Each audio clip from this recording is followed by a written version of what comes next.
Hello everyone, hello, how's it going? This is Phoenix Wright is Journey Dual Destinies for Android, and if I'm not mistaken, this is going to be part 12. I still need to publish this to Discord. If you can give me a minute. There we go. I think it's part 12, if I'm not mistaken. That can be easily checked. Alright, yep, it's part 12. Alright, let's get started then. And let me cut off the volume on the TV. And let's continue. Trial Day 1, Episode 5. Let's do it.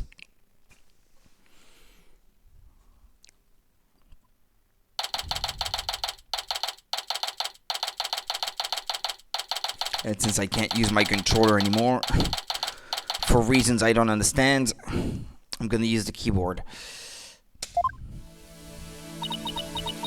I did a little research. I looked into those special psyche locks you mentioned, Mr. Nick. You did? That's great. I really appreciate it. A Wright psyche lock protects a secret a person is consciously trying to hide. If the person folds under questioning, the lock breaks and the truth comes out. Yep, that's exactly how I got the truth out of Detective Fulbright and Director Cosmos. But a black psyche lock protects a secret from the deepest place in the person's heart. Yeah. A secret that person isn't even consciously aware of? So even they don't know it's there. Yeah. Okay. Athena isn't trying to keep anything from you on purpose. For some reason, part of her heart and her memories are sealed off, even from herself. Okay, so all I have to do is break the psyche locks. According to my research, a black psyche lock is like a heavy chain wrapped directly around one's heart. If they are ripped off by force, it could cause permanent damage to a person's soul. In other words, if I'm not careful, I could traumatize Athena for good. Pearls, could you stay by Athena's side? She must be suffering under the weight of such a heavy burden. Alright, but will you be alright by yourself, Mr. Nick? I'm up against Edgeworth. I have to be able to give this trial all my focus and strength. And you can't do that if I'm there. I'll just hold you back. No, that's not it. I just meant I can't relax and concentrate if I knew you were with Athena. You're the only one who can do it, Pearls. And you should add, you're the only person I can count on for it. I'll do it then. Good luck, Mr. Nick. Good, now that my mind is at ease, I'd better get ready. I'll just tidy up the evidence and take out what I don't need. It's time to end this nightmare that started 7 years ago.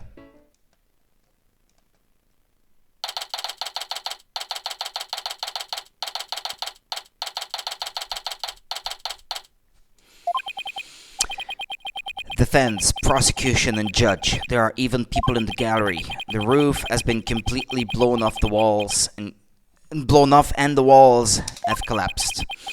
But today this ruin is my battleground. The robot in the witness stand. Yeah, he observes the trial. Yeah, he said so. Court, or some facsimile thereof, is now in session for the trial of Athena Sykes. Hold it! Not a facsimile, old man. This is a proper official trial. Take this more seriously or you'll start hearing the bones of the hostages snap. Please try not to upset Miss Blackquill. I'm begging you. Court is now in session for the very serious and very proper trial of Athena Sykes. The way he puts it. This is no trial. It's nothing more than a ridiculous farce. What did you say? Edgeworth, did you not hear what I just said to his honor? However, this ridiculous farce has a very important meaning for our legal system. Recall the case of the Euro-1 incident, in which a prosecutor was found guilty of murder. That case ushered in the odious dark age of the law.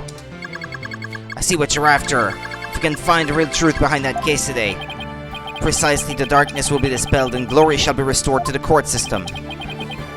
Prosecutor Edgeworth, you sound as if you know something of this truth. I do indeed. A new suspect has emerged in the UR1 case. For 7 years, Simon Blackquill has refused to speak in order to cover for someone else. Brace yourself, Phoenix. Here it comes. I'm sorry, Wright, but the situation is what it is and I must do what I must. The prosecution moves to indict Athena Sykes on the count of murder in the first degree.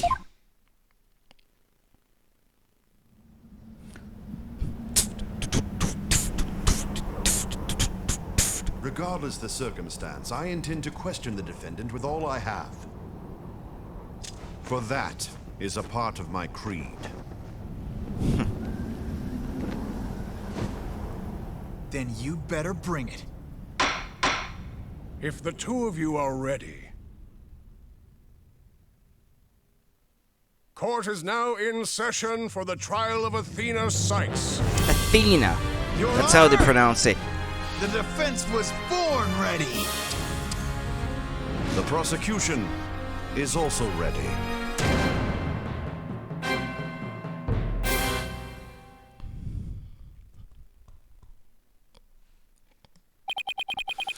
This immense tension between us, it's like we're picking up right where we left off. It's my duty to clear Prosecutor Blackquill of false accusations and end this insanity. But I have no intention of losing Miss Sykes either. She's a very promising young lawyer. I know without a doubt that Athena is innocent. But I don't think Prosecutor Blackquill did it either.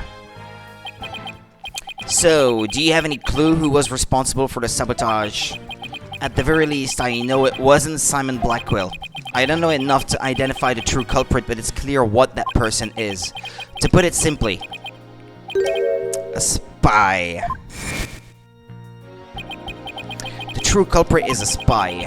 It's going to be hard to convince anyone of that when I barely believe it myself. But I don't have a choice if I want to save Athena and Blackquill and expose the spy. Now then, Chief Prosecutor Edgeworth. No need for the Chief Prosecutor bit, Your Honor. I'm here as a simple prosecutor. Very well, your opening statement, please, Prosecutor Edgeworth. Although I've been known of late to give an impressive opening statement myself. In all the trials I have ever seen, only the prosecution gives an opening statement. Of course, you're right. I was just joking, just having a little fun. Hello, Pelican. Yo, how's it going? So he wasn't doing them just out of fear. Interesting. Let's start with a brief overview of the UR1 incident. The incident occurred at the Cosmos Space Center 7 years ago on October 7th. The victim, psychologist Metis Sykes, was killed in the robotics lab on the 4th floor. Athena's mother. Simon Blackquill, a young prosecutor at the time, was found guilty of the crime. There were two deciding factors that led to his guilty verdict. One, Blackquill was the only person in the corridor to the lab at the time of the murder. And two, this photo which captured the moment of the crime. Very incriminating evidence indeed. It would appear that the only conclusion is that Prosecutor Blackquill did indeed... Are you kidding me? I'm not accepting any conclusion of the kind. This opening statement is over. Now hurry up and call the witness. Excuse me, Miss Blackquill, but we must follow proper procedures for these things, you know. Or perhaps we should heed her wishes, Your Honor. She is a trial sponsor, after all. Besides, the courtroom is chilly, and sitting for too long can't be good for your back. Oh, you are very kind to show such concern for the welfare of the elderly. As skilled as ever at playing the court puppeteer, I see. The prosecution calls its first witness. A witness who decided to bring forth new testimony after 7 long years. Who can it be? New testimony? And just who is this witness anyway? Oh, him. Okay. Bobby Fulbright's the name, in justice we trust. What are you doing here? I'm just here to speak for the hostage taker, Miss Aura Blackwell. She says she's too busy with confining and threatening the hostages and all. Yeah, that would make her very busy indeed. That doesn't seem to stop her from constantly chiming in through Klonko. I'm nothing more than an observer in this. Do your best, I'm watching you. Believing your brother innocent, Miss Blackwell has been conducting her own investigation. And though her current actions are hardly lawful, I think we can at least hear her theory. I have here Miss Blackwell's note on the investigation she conducted. It should not have any value in court, by the way, but, well... And I'll be giving testimony based on these notes. Here I go.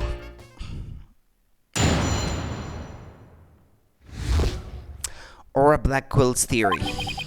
Simon isn't the murderer. He was trying to cover for someone. Someone else was at the scene at the time. They say Simon committed the murder. I mean, if he really was out to steal that moon rock, then why the rolling case? Because he was using it to hide someone inside, that's why. And the only person small enough to fit inside that case was Athena Sykes. It's true, I think I noticed this before in the evidence. Between pictures of the lab today and of the lab at the time, one of the rolling cases is missing now, I think. The tallest of the three. That's not it. No, that's not it.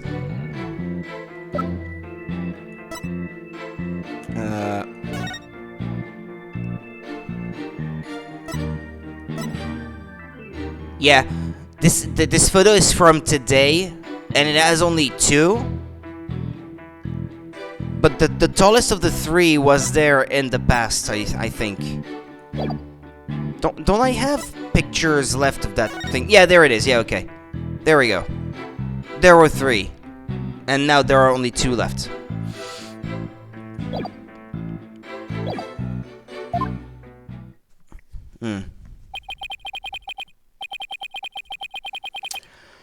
And that's Miss Blackwell's theory. It totally goes in the face of the official ruling, huh? About the case she mentions, there were other rolling cases like that one in the lab, but they're not for traveling. They're apparently for moving parts and equipment. Yeah, I vaguely remember seeing 3 cases, all different sizes, and more recently there are only 2 left. At the last trial, they thought that Prosecutor Blackwell used the case to steal a rock, and they had perfectly good reason to think that too.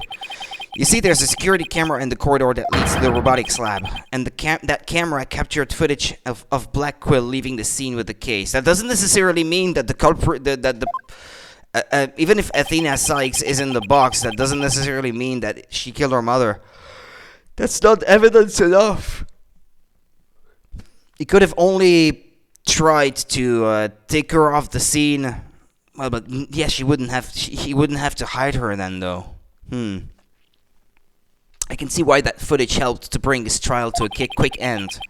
It's very convincing, that's for sure. 7-year-old video updated in the court record, okay?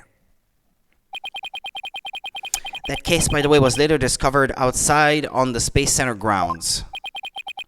Speaking of after the incident, where was the defendant Athena Sykes found? She was found on the 5th floor of the Space Center in the Sykes family residence. Prosecutor Blackwell most likely brought her there after the incident.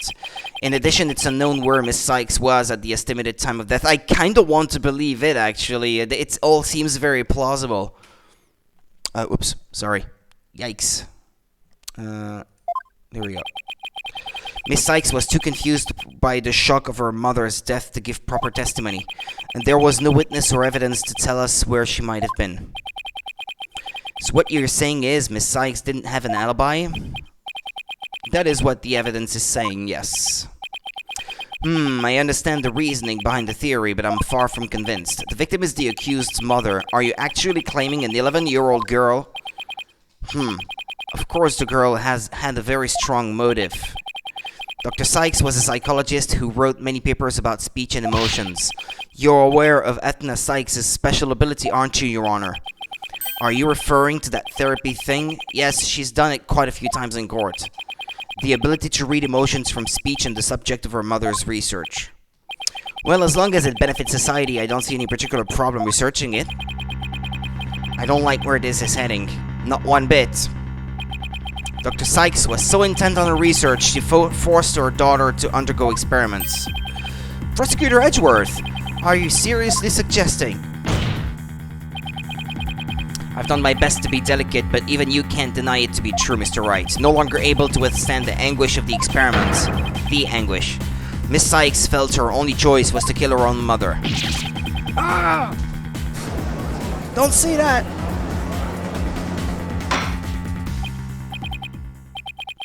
Order! Order in the court! What a tragic story. I hardly want to believe it myself.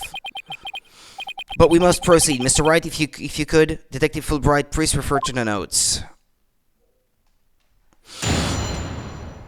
I'll get some coffee, if you don't mind. I'll be back in just a few seconds. Well, a minute 30.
Witness for the defense.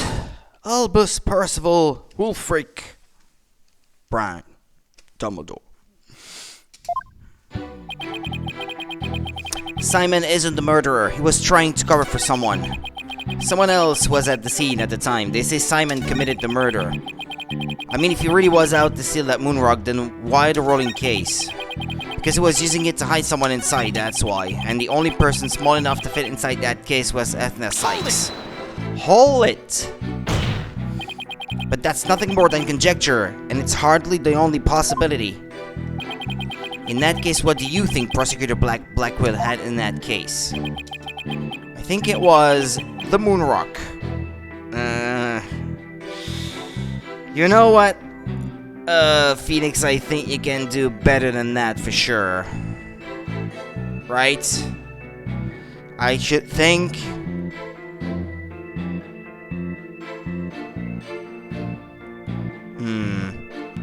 Objection! Objection! There were 3 cases at the scene, but Prosecutor Blackwell used the largest one. The moon rock was egg-shaped and only about 8 inches in diameter. It wouldn't have made any sense to use the largest case there just to move that rock. Objection! Then it could have been something else. Be that as it may, it doesn't prove Miss Sykes was inside. Then let me ask you this. Can you come up with a better theory of what was in the case? Well, Mr. Wright, can you? Yikes. Give a guy some time to think. Let's see, should I try to bluff my way through what could have been in that case? Well, I kinda have to, don't I? I know exactly what Prosecutor Blackwell carried from the scene. I just have to find something else that was missing, right? No sweat. I better start looking through the evidence then. To come up with something that would work.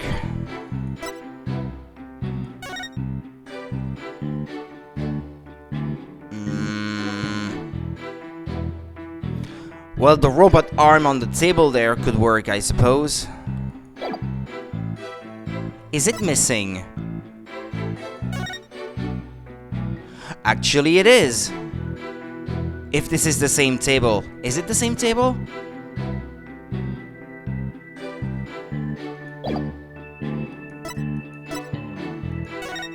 Yeah, it is. It's got that pink cable going through it. And then the screwdriver is missing as well, I think. No?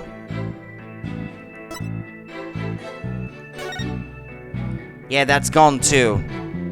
Huh.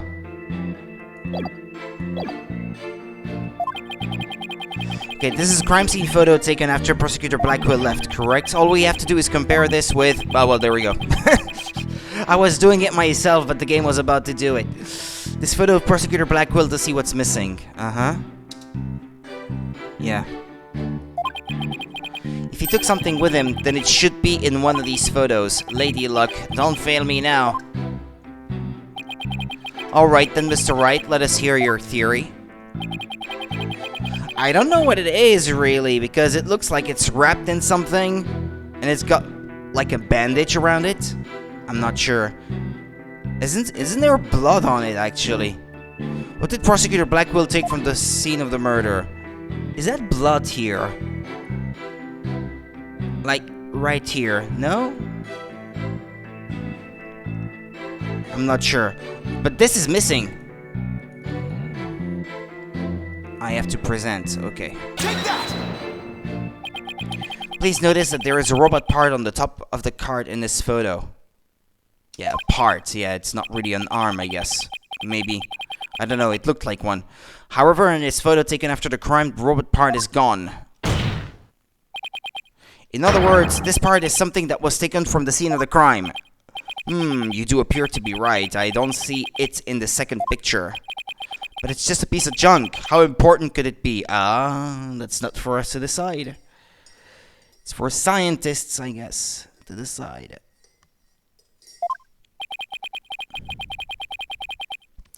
Is it really just an insignificant robot part? Speaking of which... What are you looking at? I'm gonna start charging for each glance per eyeball. Stingy, what happened to the age of free previews? Ahem, Your Honor. About this robot part.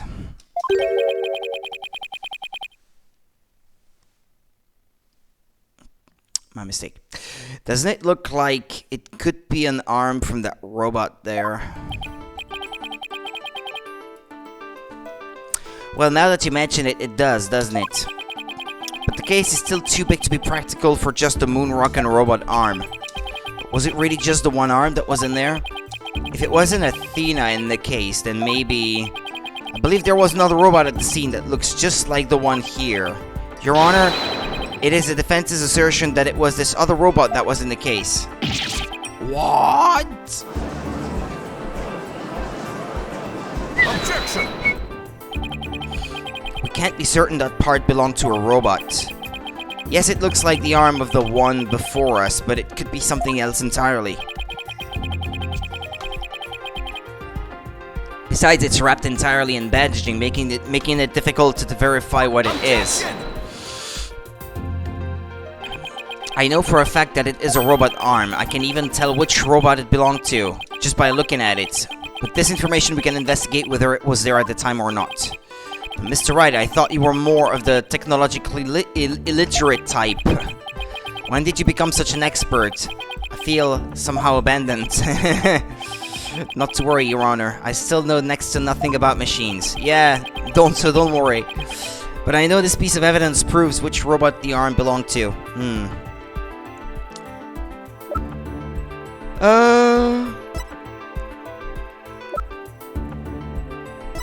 There was a picture.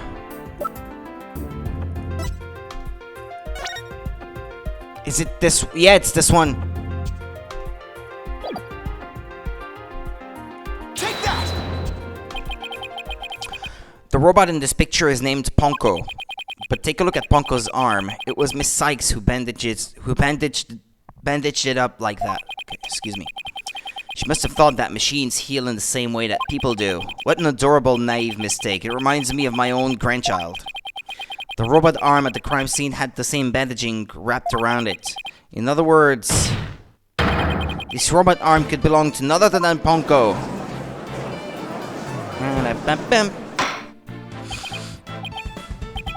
Order the court. Order, I say. Prosecutor Edgeworth, what do you have to say to this? I concede that the robot is about the same size as a child. But it cannot grab its knees and curl itself up into a ball. Even if it was the largest of the cases, the robot couldn't have possibly fit in there. The case does come up to about mid-thigh on Prosecutor Blackwell. I see your point. The robot is much taller than that. You've got me there. So then, did Prosecutor Blackwell make Ponko fit into the case by dismantling her? Of course Ponko would fit. All Prosecutor Blackwell had to do was dismantle her. Once taken apart, the robot could have easily fit inside that rolling case. It appears to be a robot assembly device. Disassemble anything in a flash, push the dismantle button. Ah, yeah, true, I forgot about that, actually. Yeah, that was a line from yesterday. Can I push it, Mr. Nick? Nick-san. It sounds rather violent, but Mr. Wright does have a point there. Objection. Except that there was a body on the table where robots are dismantled and assembled. There would have been no room to take the robot apart. Objection! What if it wasn't done on the table? What if the katana was used instead? You mean the sword? Yes, Your Honor, Miss Blackwell, I'd like... Yes, Your Honor, Miss Blackwell, I'd like your opinion as a woman of science. Isn't it true that the katana could have been used to take the robot apart? I suppose so. Their joints aren't made of a very tough material. A blade could slice through them. Thank you for your expert opinion, Miss Blackwell. Thanks to you, we now know that the existence of the severed arm in this photo proves that Ponko was taken apart. In addition, since the rest of Ponko was not found at the scene, we can conclude that the true meaning of this photo is very different from the original interpretation. You can't mean... That's exactly what I mean. This photo does not capture the moment of the murder. It is instead a picture of the moment after the robot was sliced apart. The blood you see where the arm was cut off was transferred there by the bloody katana. Most likely the rest of Ponko is scattered around Prosecutor Blackwell's feet. Not hearing this. Therefore, what was transported inside that case was not the defendant, but a robot. Miss Sykes never was at the scene at the time of the murder.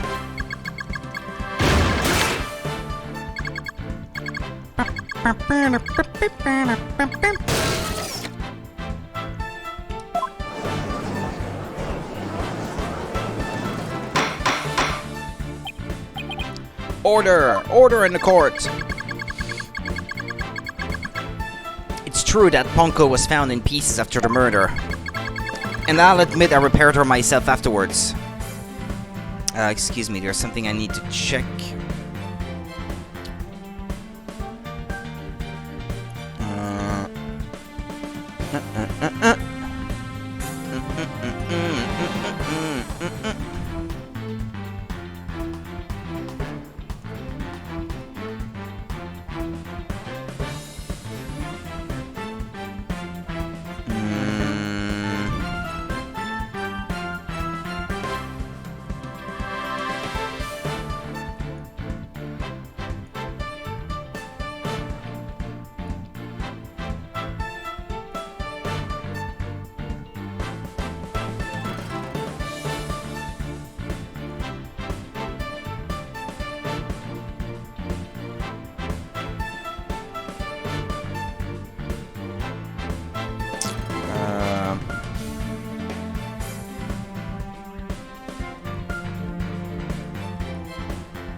Ah, damn it, Twitch.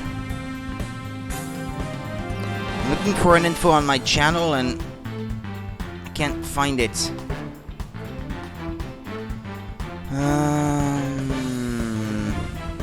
Ah, no, there we go, I think.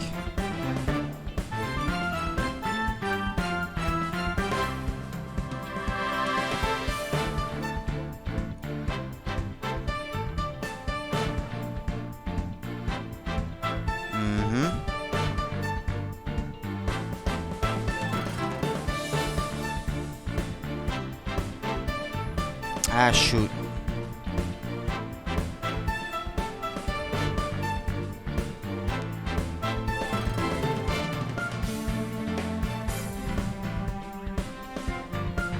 Okay, excuse me. Alright. And I'll admit I repaired her myself afterwards. Photo of the crime updated in the court record.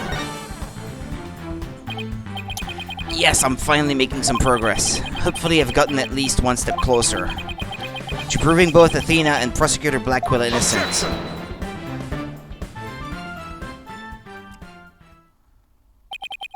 Well played, Mr. Wright. You've made your point abundantly clear. I can see that it wasn't the defendant inside the rolling case, but the robot. Alright, what's going on here? It's never good when he plays things this straight.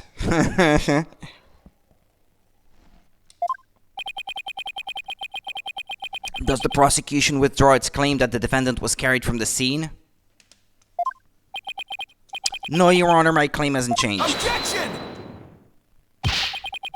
But Punko and Miss Sykes couldn't have both been inside that case. The notion that the case was used to carry Miss Sykes was Miss Blackwell's theory. I have been of a different opinion from the outset.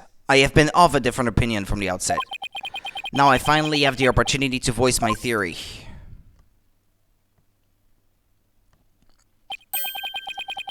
Thanks to the defense.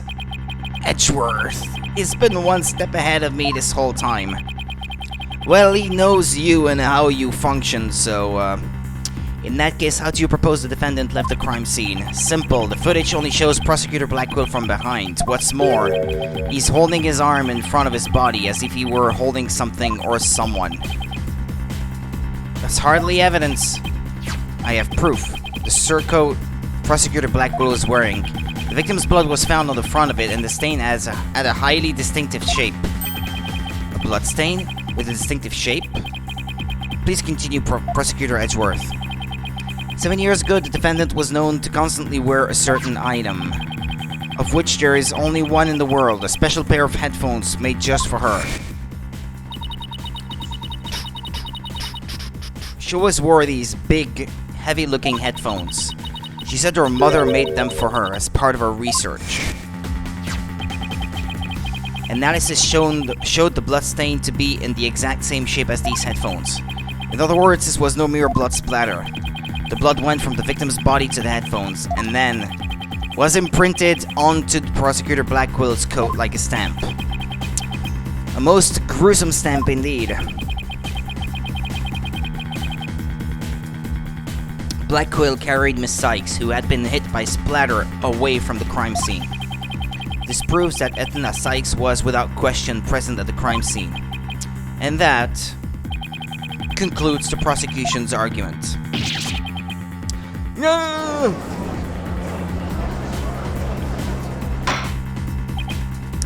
Order! If the defendant was indeed at the scene, it deepens the suspicion against her. Objection! We've also shown that the robot was there at the scene as well. Objection! I hope you're not making the ridiculous claim that a simple robot was the real murderer. I don't really think that, no, but you can't say the possibility isn't there. Detective Fulbright, was the robot questioned at the time? No, I don't see any record of it. I believe it was considered unrelated to the case. But as it turned out, the robot was actually integrally related. Your Honor, the defense would like to call Punko to the stand. A robot witness?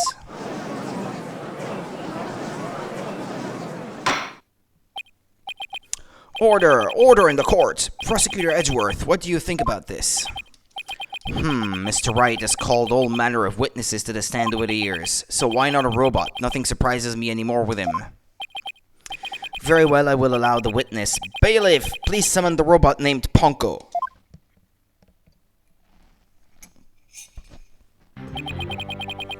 Witness, please state your name and occupation.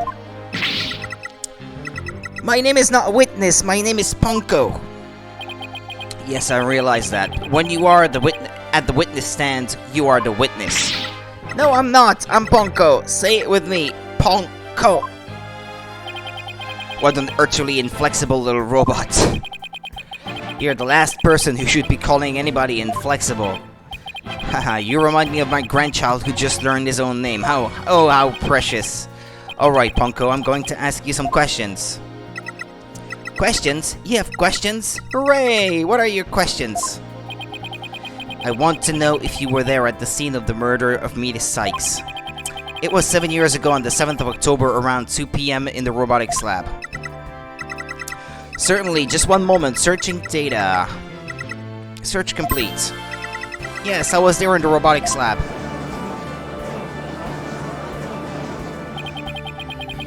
It would seem this robot's testimony is necessary to this case after all.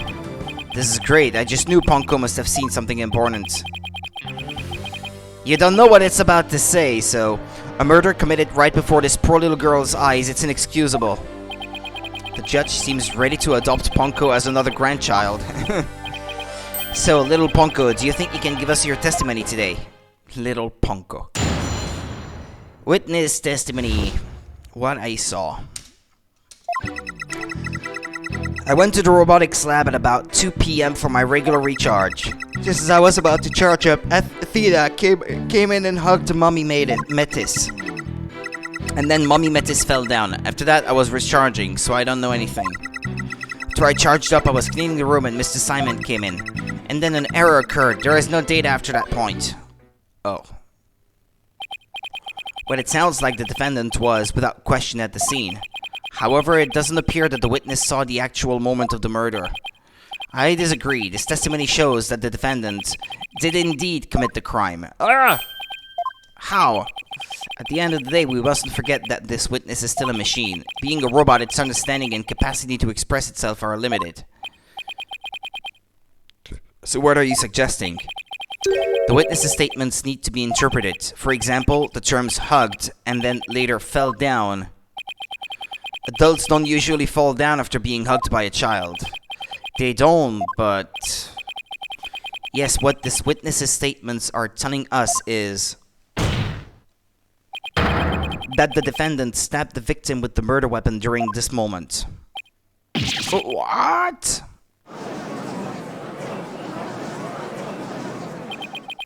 Before Miss Sykes hugged Dr. Sykes, did the two of them converse? Yes, they did. They spoke to each other very loudly, but I don't know what they said. Athena is usually so quiet, so I was surprised. Spoke very loudly. We can interpret this to mean they argued. I see, murder after a heated argument, and then the victim fell down. I agree that it does sound like a reasonable interpretation. However, Ponko doesn't seem to remember anything that happened after that. When I am recharging, I go into sleep mode. But I remember everything before that. I have a very good memory. You may as well admit defeat now, Wright. A cross-examination would be useless. Don't be ridiculous. A cross-examination is never useless. Until now. Think about it. Robots don't lie. Yeah, but you said it yourself. That may require a different interpretation. No? Don't you think?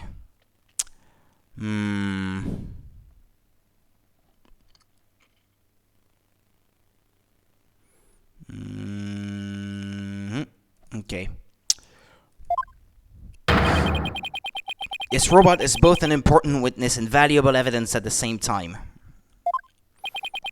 Nevertheless, I demand the right. Yeah, I will have my cross-examination.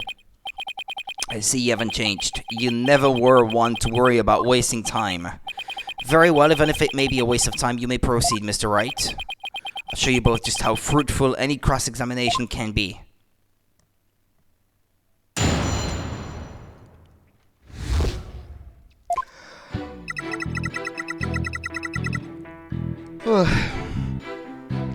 I went to the robotics lab at about 2 p.m. for my regular recharge. Just as I was about to charge up, Athena came in and hugged Mommy Metis, and then Mommy Metis fell down. After that, I was recharging, so I don't know anything. Hold it! I don't want to delve too deeply here, but... Could you tell us how the victim appeared and acted at this moment? Mommy Metis was very surprised when she was hugged. I heard her heart pound. Her heart? Mr. Wright, have you forgotten about this document we found in the robotics lab? These robots have a heartbeat detection system. Now that he mentions it, I do remember reading something like that there. Yeah, I do remember that, yeah. Wait a minute. That means, if Dr. Sykes really did die at this moment... Ponko, how was Dr. Sykes after she fell down? Could you still hear the sound of her heartbeat? Let's see, the moment she fell, her heart was pounding. After that, I don't know. I started recharging just then. Of all the unlucky timing, if you had heard anything after that, it could have possibly proved that the hug wasn't actually the moment of the murder. Ask it if the heart was still pounding when the robot came to and Black Quill entered the lab, no? I'm very sorry, I'm afraid I don't know. I'm very sorry. The robot is designed to go into sleep mode automatically, so it can't be held. But it does appear it detected an increased heart rate at the moment of the stabbing. After Mommy Metis' heart started pounding in surprise, she fell by the window. It was a round window, on the workbench side of the room. The workbench, huh?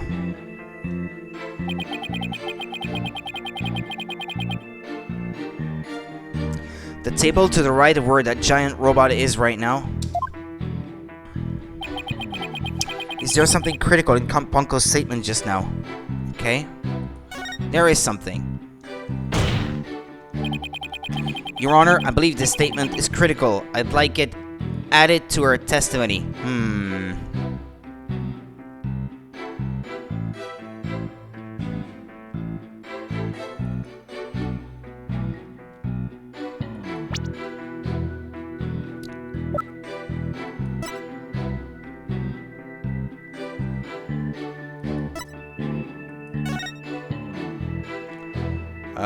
Yeah, the body was on the table after that, no? Yeah. It says so right there, so there's a contradiction there. Very well, Ponko, could you please add that statement to your testimony? That's a good little girl.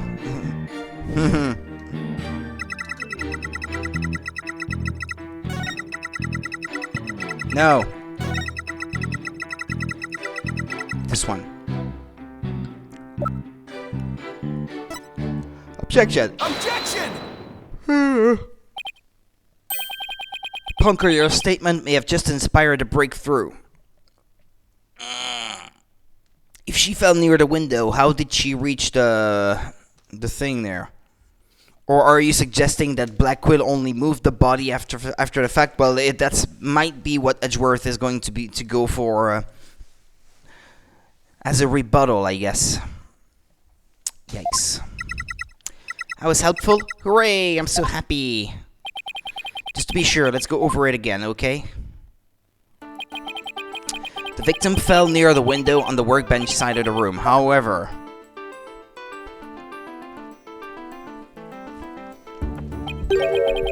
her body was discovered on the operating table. But the operating table and the workbench are two different locations. Exactly, Your Honor. We've just learned a new crucial fact. What could explain the two very different locations of the body? I'll tell you what.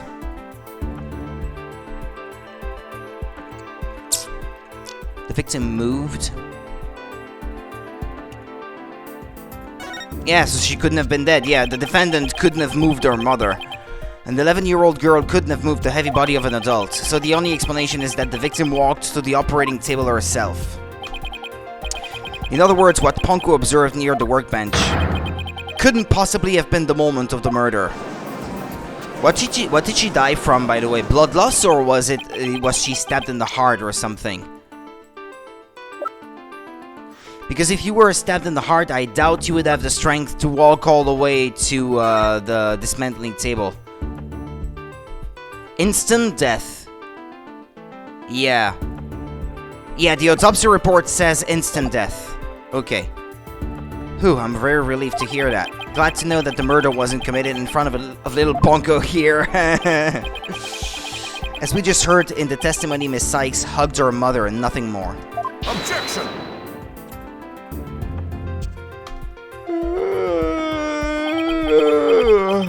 Excuse me. Right. It's been 8 years, but you're still just as green as ever. Green? But I can't recall ever seeing Mr. Wright in anything but a blue suit. Oh, this is so lame. It's not funny. Hey, blue's my favorite color, what can I say? If the defendant couldn't move the body herself, she could have had it moved for her. Moved for her, but Miss Sykes and Dr. Sykes were the only ones there. I agree, since this robot is equipped with a heartbeat detection system, it would have been aware of another person's presence if someone else had been there. We can therefore conclude that the defendant and the victim were the only ones present. Then who do you suggest moved the body? Don't you know it's in the nature of a robot to help people do things? Miss Panko. Panko? Allow me to ask you a question. My name is Ponko. Say it with me. Ponko. I believe you said you were cleaning after Dr. Sykes fell down. Did you happen to move something large onto the operating table? Yes, I did. Athena asked me to. Of all the luck. Jeez. Athena asked you to. And what did you move, little Ponko? I don't know. Unless something has an ID tag, I can't tell what it is. An ID tag, you say? Yes, a tag with a barcode on it. We robots scan them to tell us what a thing is. That paper in the lab did mention something about that. So they don't have AI recognition, then.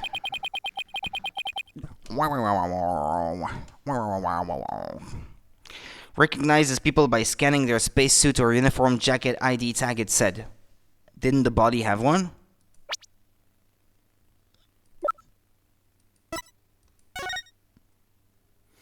Well, I don't see it. Yeah, okay, I guess.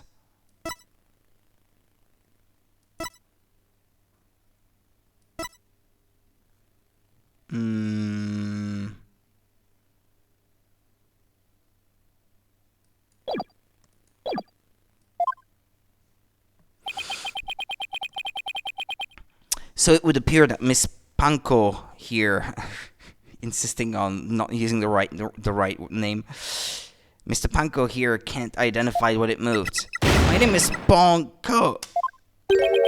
But we humans have the power to imagine what it was, do we not? We do? Well, I do at the very least. Miss Panko, on the defendant's commands, moved the body onto the operating table. Ah! Ponko, did you really move Dr. Sykes' body? This is really important. Is there any way you could tell? I don't know. Without an ID tag, I can't tell.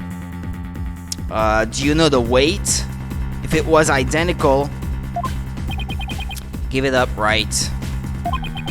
If the victim's heart was stopped, the robot's detection system would be useless. Furthermore, Dr. Sykes usually wore her white coat while she was working.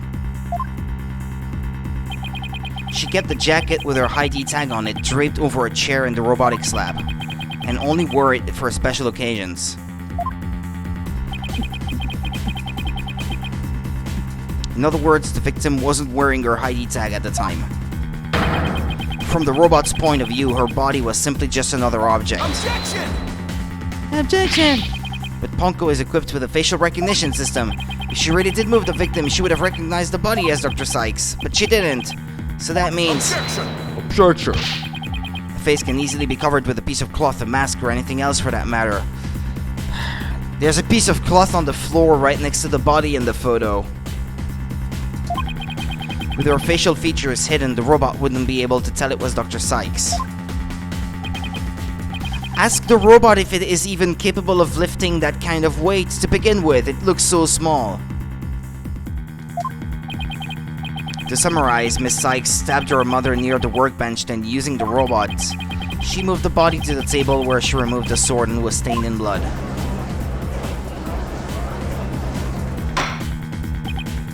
Order! But if that's the case, then I have a question. Why did the defendant move the body to the operating table in the first place? You want a reason? Very well. What? You can't possibly have an explanation. Your emotions blind you to the truth. You could learn a lot from our robot friends. Common rational thoughts will open your eyes to the truth in front of you, Mr. Wright. Now then, do you remember the operating table's one special feature? I believe I read that robots can be assembled and disassembled there. Isn't that right? That's right. And to the defendant, who was just a child at the time. It was his son at the time. The table was like a magic box that could make robots appear or disappear in seconds. But in the end, my mom just put her on the operating table and fixed her in a flash. I was so impressed by what my mom did. I even asked her if she would put me on the table and fix me if I ever got hurt. It looked just like magic to me what she could do.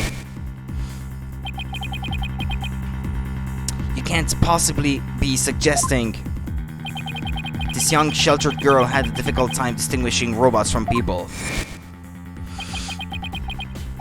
But take a look at Ponko's arm. It was Miss Sykes who bandaged it up that like. Okay, never mind. Or maybe I am reversing words in my head. But wait a second, I can't look back at the... Bandaged it up that like? Okay. Yeah, maybe this is a correct English, I don't know. She must have thought that machines heal in the same way that people do. What an adorable, naive mistake. It reminds me of my own grandchild. No way. I refuse to believe it. Miss Sykes made a childish, naive, and cruel mistake. She thought that if a robot could be dismantled and vanish without a trace. Prosecutor Edgeworth, if you're about to claim what I think you are, I demand that you word it as delicately as you can. With all due respect, Your Honor, all I can do is present the truth as it stands. The reason the defendants moved the victim's body to the operating table was to try to fix her. Hold it! No, don't say another word. Just stop. Was to dismantle the evidence so that she could get away with her crime. Ah, okay. That's what you're going for? Okay. She thought it was a machine for fixing things. True.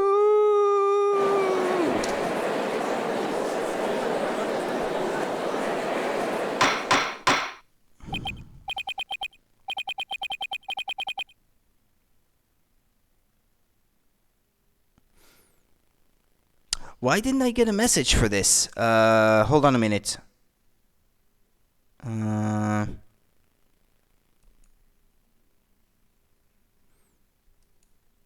What happened?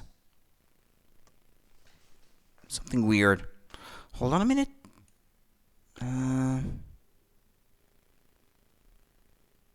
That's not right.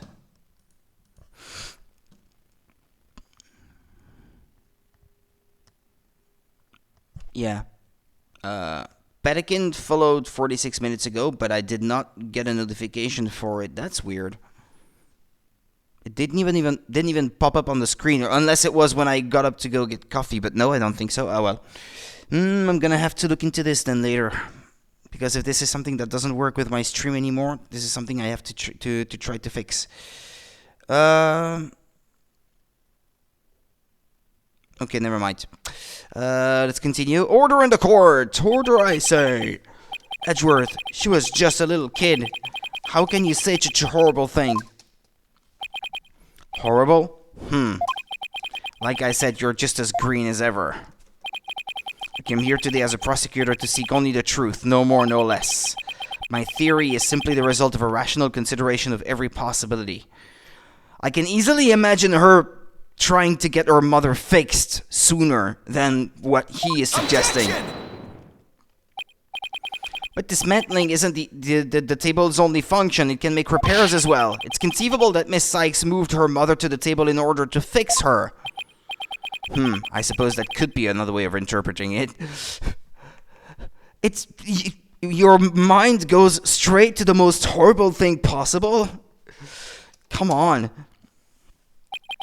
But dismantle or repair, it doesn't matter either way. What do you mean?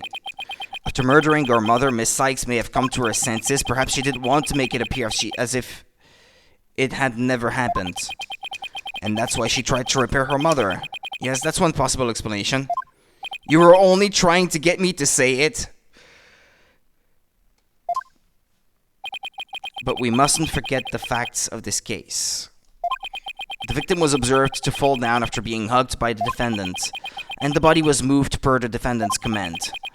These two facts that indicate the defendant's guilt, remain unchanged. This just can't be true. Mr. Wright, do you have any evidence to refute the prosecution's claim? I don't know if I do. Evidence, right. Let's see. I can't think of any. Yeah, me neither.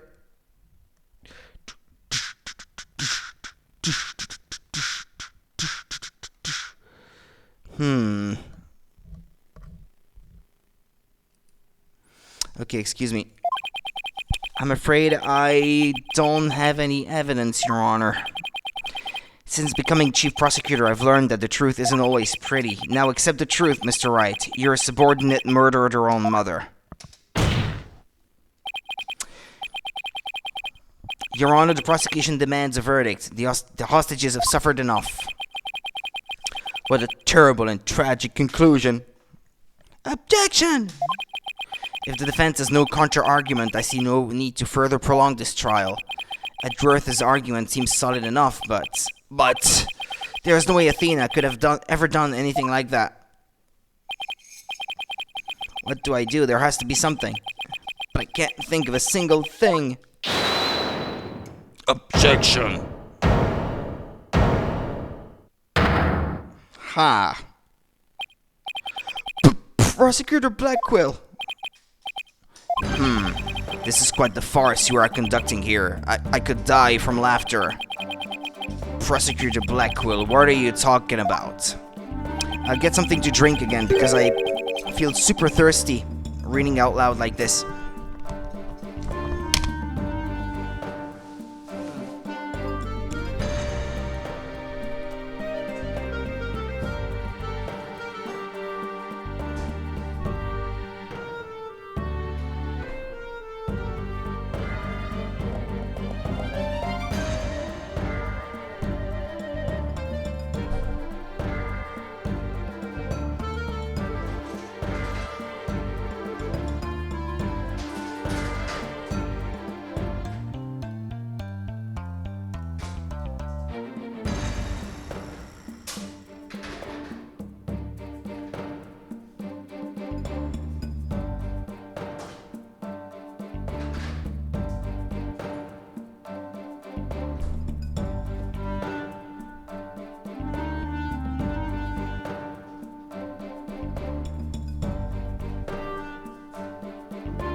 Okay.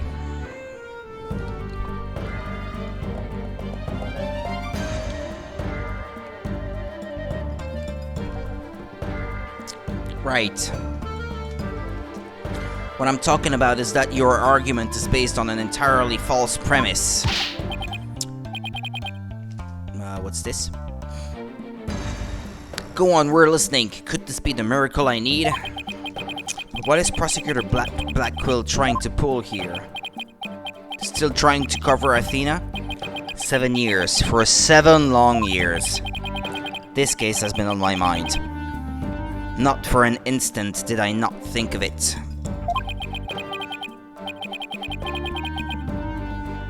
I'm the one who killed my mentor, and don't think you can alter that fact now. Your boldness I will take to the stand and I won't take no for an answer. Of course, Prosecutor Blackquill, please go ahead. He wouldn't dare say no. 7 years ago, I went to the Cosmos Space Center with the intention of killing Dr. Sykes. But when I got to the robotics lab, I found Athena there instead. I would not be swayed from my purpose, so I waited for Dr. Sykes to return. And then I committed the act. How cathartic it was. Cathartic? But little Ponko here witnessed the victim falling. In other words... Objection! I don't need any of your other words, old man. I can guess what happened. Which would be... She fell means she fell. Merely that. A mother and child fooling around. Perhaps she tripped. Not that it matters. When I entered the lab, there was no trace of Dr. Sykes to be seen. There was no dead body either, of course. Meaning she must have left the room. So the murder occurred after the time period Ponko described in her testimony? You should hardly take stock in the words of a wind-up toy. Objection! Then how do you explain the fact that the defendant had the robot move something?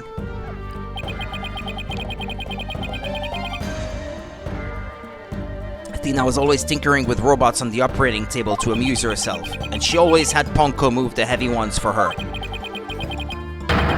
That day was no different. Ponko moved a heavy robot for Athena. This is awful. What he's saying seems to make sense, and yet...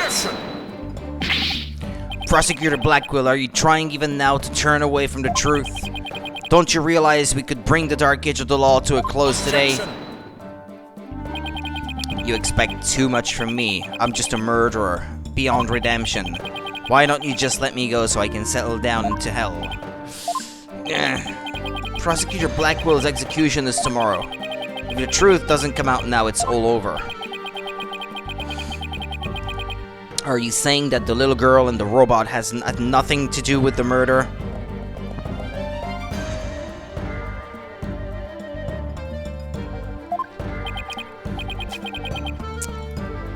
That's right, so let's hear your verdict. If we don't hurry, I might miss the ferry across the Styx. Hold it! Don't you dare, Judge. Don't forget I have hostages over here. And Simon, how long are you going to cover for her? Miss Blackquill? Forgive me, Aura. I never wanted you to do anything like this for me. But you agreed to this trial. If you have a counter-argument, then present your evidence. That's the rule of the courtroom. Isn't that right, Chief Prosecutor? Blackquill, you selfish... Well, to be frank, I don't like this, but it's my duty to make a decision. If no one has a counter-argument, I will announce my verdict.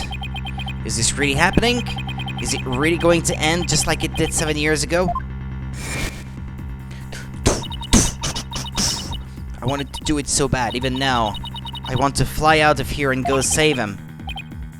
No, I can't tell her, but how can I lie to Athena? If I can't prove Prosecutor Blackwell's innocence in this trial. I don't think Athena will ever forgive me.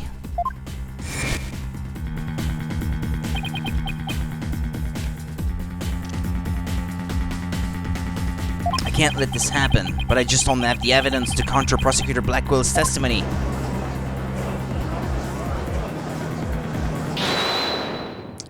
Oh, hold it!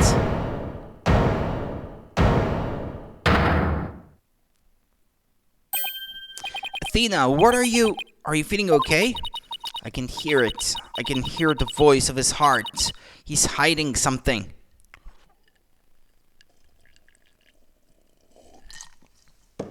Pardon me for the slurping noises. Okay. If he really is, I could sure use Athena's help here. Her power might be just the thing to get us through this. Sykes, Dono. No need for you to chime in here. Just accept that you're innocent. Objection! Objection! These past 7 years, they've been just as hard on me, you know? What are you talking about? Do you remember? That horrible, horrible trial.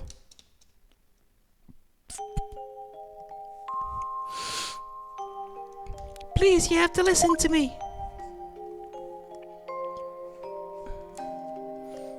He didn't kill her. His heart is screaming that he didn't kill her. Even now, every time I stand in the courtroom, it comes back to haunt me.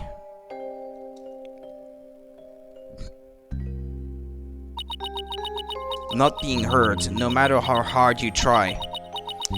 Feeling so helpless.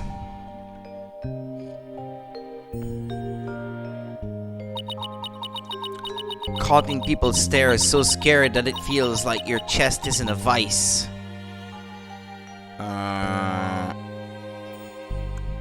Yeah, that's... I think that's how you spell it. A vice? Is it?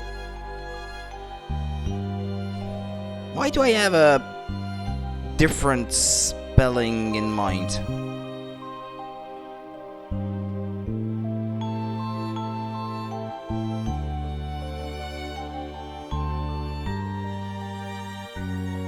Ah, yeah, okay. No, never mind. Why do I... Weird. Anyway, forgive me. I'm terrified of courtrooms. I want to run out of that door even now. And yet you're a lawyer. And yet you found a way to keep your fears at bay and become a lawyer. Thanks. That's because one day I came to realize that I had to fight. I couldn't give up. I exercised hard and I studied hard. I wanted to become the strongest lawyer I could be. This day has finally come, the day I've been looking forward to with all my heart.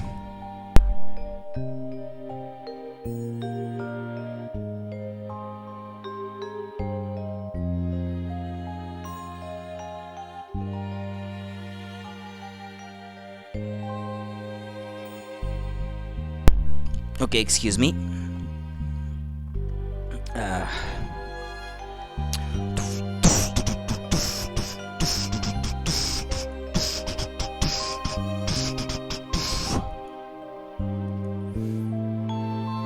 Wow, wow, wow, wow, wow, wow.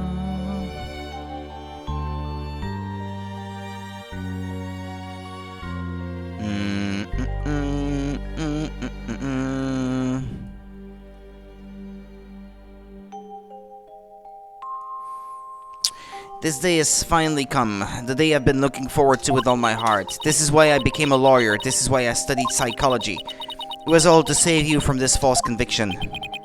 But Miss Sykes, do you realize what it would mean? You are the accused after all. If you prove Prosecutor Blackwell innocent, then... The only thing that matters is the truth. It's my duty to find out what that truth is. Simon, please give me this chance. The chance to shake off this fear that's been with me for 7 years and to face the truth. Athena is being so brave confronting her past like this. This might really be the last chance to save them both. Prosecutor Blackwell, please testify one more time about the incident 7 years ago.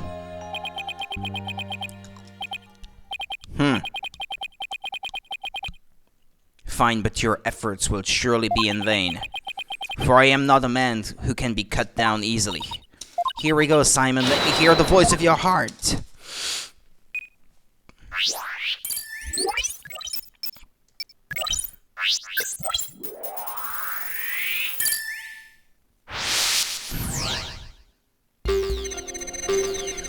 I went to the Cosmos Space Center with the intention of killing Dr. Sykes. Yikes. Hold on. When I got to the robotics lab, I found Athena here instead. I would not be swayed from my purpose, so I waited for Dr. Sykes in return. Why is there no anger here?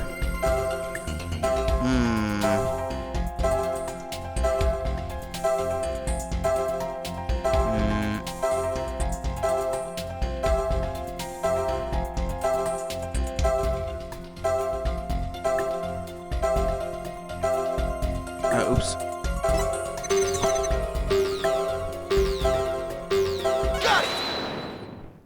Why did he feel happy that Athena was there, by the way? Yeah. This feeling of happiness, even though the person you were looking for wasn't there, you felt happy? Why is that? You felt happy at the sight of Athena, but what does that mean?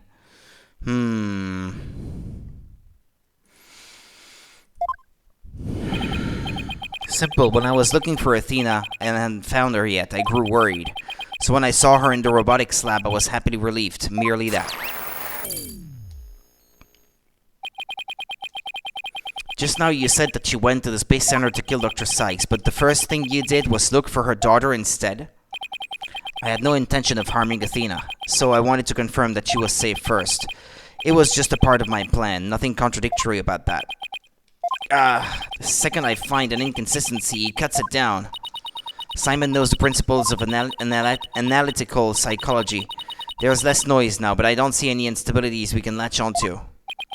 I was afraid of that. We'll just have to keep chipping away at him then, bit by bit. Could you update his testimony, Athena? You got it, boss.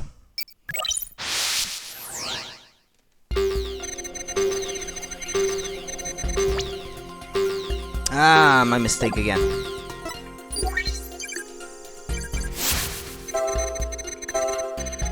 I was relieved. I waited for Dr. Sykes to return. And when she did, I plunged the katana in. Okay. Why the sadness if you were so determined? Not even you can falsify your emotions, Prosecutor Blackwell. Excuse me while I check something real quick.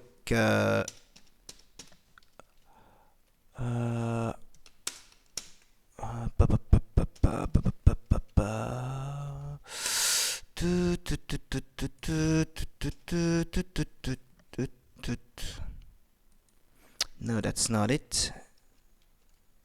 Okay, never mind. Okay, let's continue. What? When you said that you killed Dr. Sykes in your testimony, you felt sadness. Why would someone who had laid in wait to kill her be sad at her death? Such an obvious attack. Yes, I felt sadness, but it wasn't for her. I felt sorrow for Athena and her circumstances. You can't be talking about that, can he? I was just a convenient subject for her research.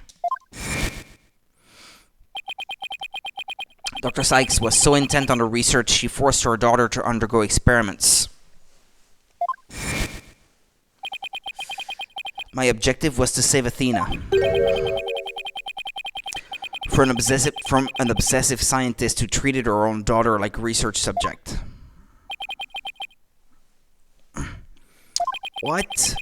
I went to the psychology lab first. That's where I would usually find Athena playing. But that day was different. I heard someone crying in the robotics lab next door. Was Athena being subjected to yet another experiment, I thought as I went to see. Conveniently, Athena had cried herself to sleep, so all I had to do was wait and kill. So that's why he was relieved when he saw Athena. But is this story really true? I'm not sure how much to believe.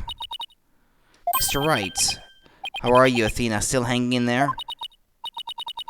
I'm a lot stronger than I look, boss. Now take a look at this. The noise level actually increased.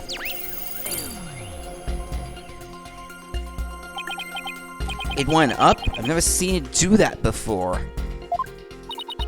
Prosecutor Blackwell is lying somewhere in his testimony. As a matter of fact, he's piling lie on top of lie in an attempt to make his claims sound more believable. He's trying even harder to suppress his true feelings, and that's what's causing the noise.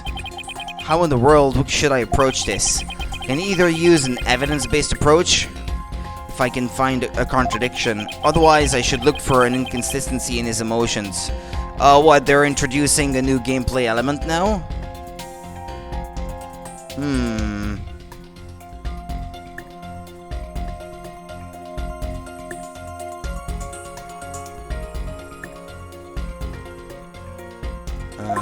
Okay.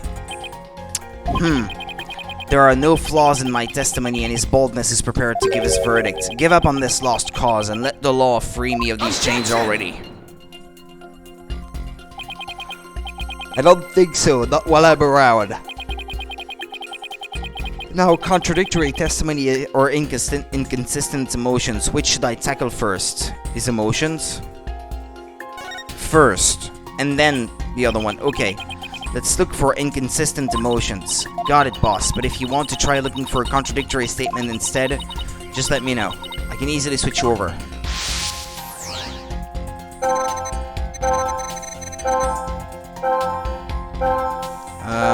Is it here that there's something weird?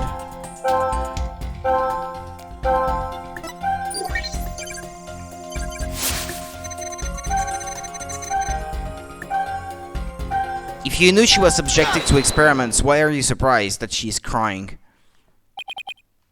How odd. Why would you register surprise at opening the door to the lab?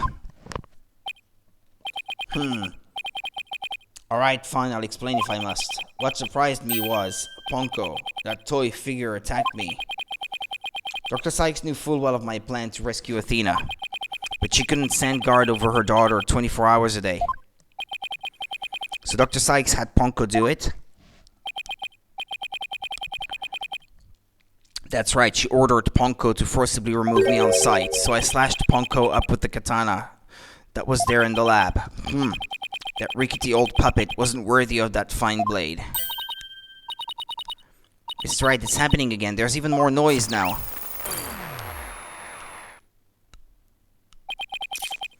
It's at 100% now. What's going on here? Whenever we find an opening, he covers it up with lies. We'll never get rid of the noise at this rate. Well, what you have to do is force him to lie and then prove him wrong with an evidence afterwards. It's pretty hard to keep telling coherent lies like this. His mind and will really are as sharp, as strong as a katana. Alright, what should I tackle first this time? His testimony. I think there might be an inconsistency in Prosecutor Blackwell's testimony. Alright, let's give it a thorough check then.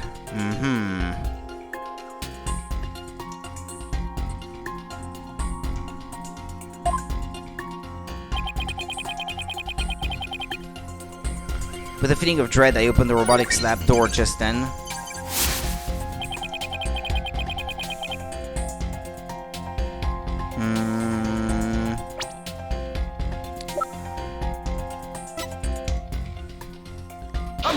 Objection! Compounding lies with more lies is never the answer, Prosecutor Blackwell. Take a look at this photo.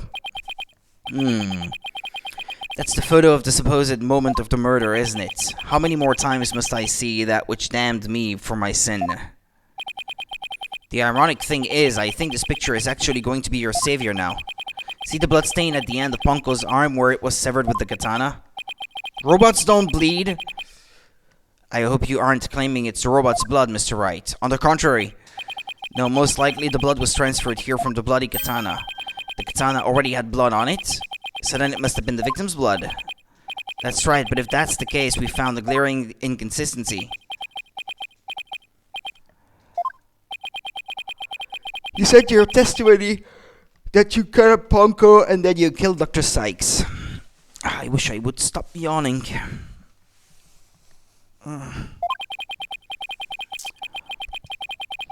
But in spite of that, the victim's blood is already on Ponko's arm in this picture. What? But that couldn't be. Exactly. In order for the blood to have transferred from the sword to Ponko's arm, the victim must have been stabbed first before the robot was slashed. In other words, Prosecutor Blackwell, your entire testimony is nothing but one giant ball of lies. Gah! Tell the court the truth, Prosecutor Blackwell, now! You have no idea what you're doing. Boys, there's so much discord. I'm hearing not just one or two, but a bunch of rampaging emotions here. It's hard to describe. It's like a violent whirlpool or something. Phoenix Wright, you will pay for this. Never have I been forced to reveal so much, but the rest I'll take to my grave. Prosecutor Blackwell, you are on the witness stand. You are obligated to tell the truth. Isn't that the rule of the courtroom? All these complex emotions, they seem to be flowing from one source. I think whatever I really saw that day is what's causing these feelings.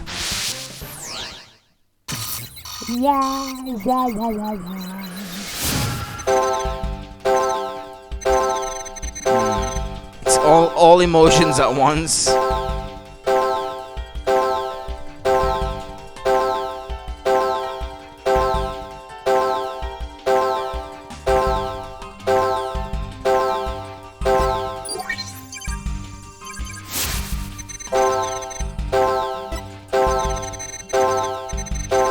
No.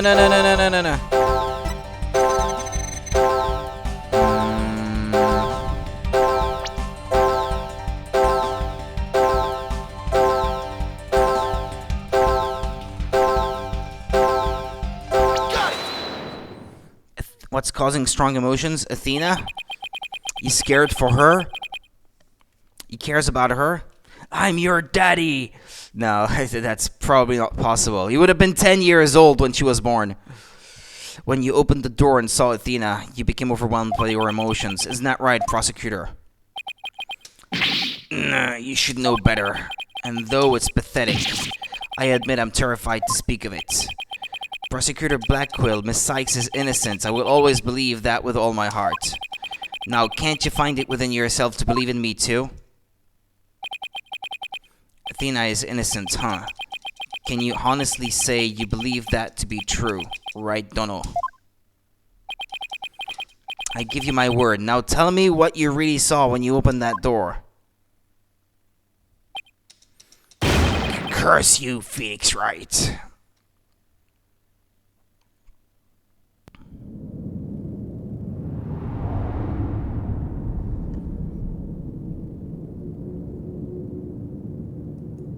It was a tragedy, one I'll never forget.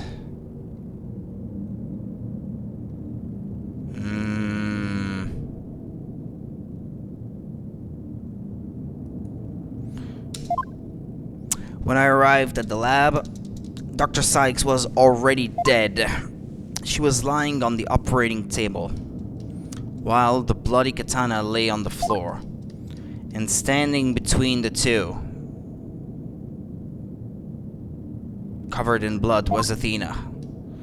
She smiled with a far-off look in her eyes, as she sweetly said,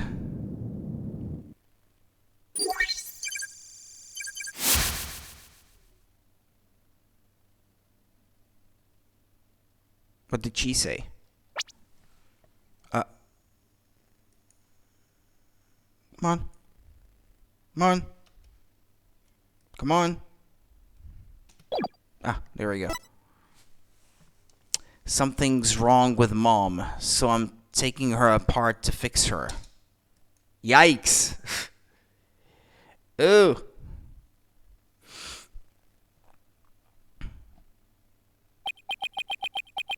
That's what I saw, and now you have it. The truth that you so desperately wanted. She might have died from a heart attack, and the instruments that are used to take robots apart are what stabbed her, but that the stabbing might not have been the cause of death. I don't know. That's what I saw, and now you have it. The truth that you so desperately wanted. She might have been sick before, I guess.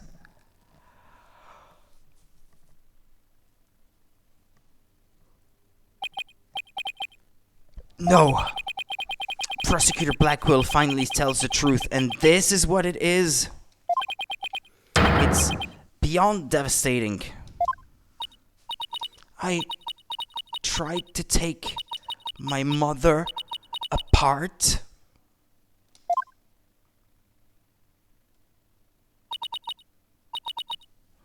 I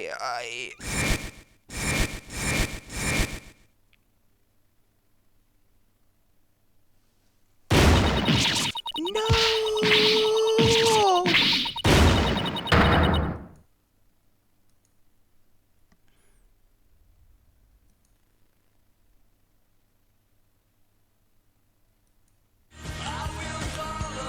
No, that's not what I meant to do. I meant to refresh the thing here, but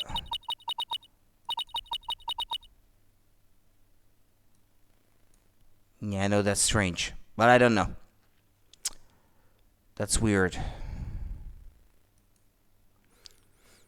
Why didn't it register when I got a follow earlier? It's just too weird. So it was me? I'm the one who killed my mother? Athena! As I said, Wright, the truth isn't always pretty. Murder, disassembly on an operating table, a scientist using her daughter as a guinea pig. Sadly, it appears that my theory was correct after all. Objection. It's true that Athena didn't like her mother's research, but you dare cast aspersions on my mentor by claiming Athena was used in such a manner? Dr. Sykes could be awkward with people. But she loved her daughter with all her heart. She loved me? Your mother hated to see you suffer because you could hear the voices of people's hearts. She wanted to set you free of your pain, so she worked tirelessly on her research. Do you remember those headphones you hated so much?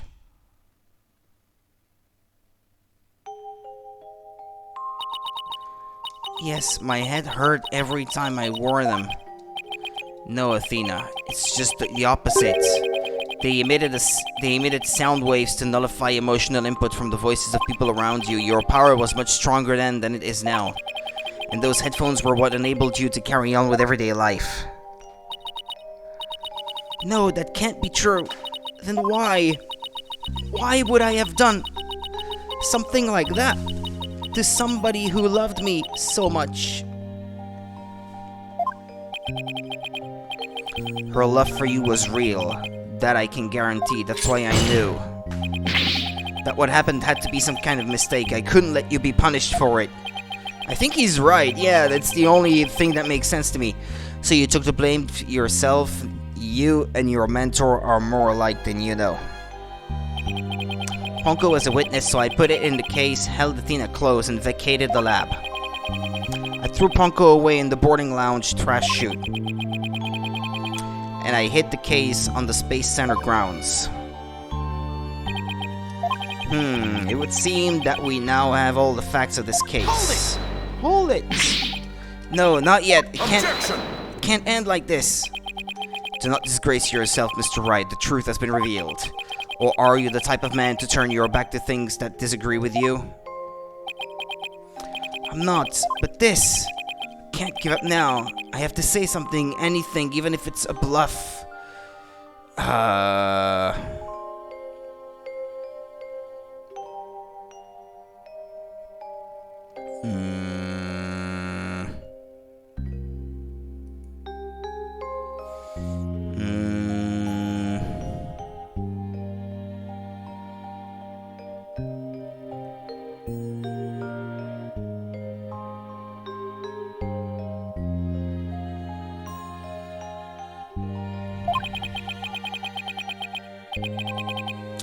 Okay, I've always managed to pull through that way in the past. I have to make it work.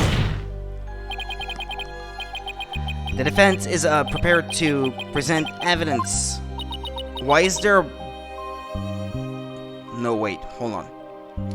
Mr. Wright, yes, Athena, it's okay, you can stop now. I don't want you or anyone else to suffer any longer for my sake. Athena, what are you saying? I killed my mother. That's the truth. It's just like Prosecutor Edgeworth said. We have to face it, no matter how much it hurts.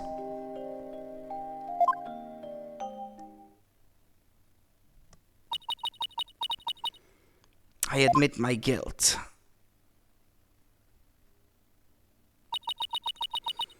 But could I please be granted just one chance to tell everyone what I recall? It appears Miss Sykes is much braver than you, Mr. Wright. What say you, Your Honor? In light of her courage, will the court give Miss Sykes this opportunity to confess? Very well, then if you would, please take the stand. Miss Sykes, I demand the right to cross-examine that statement.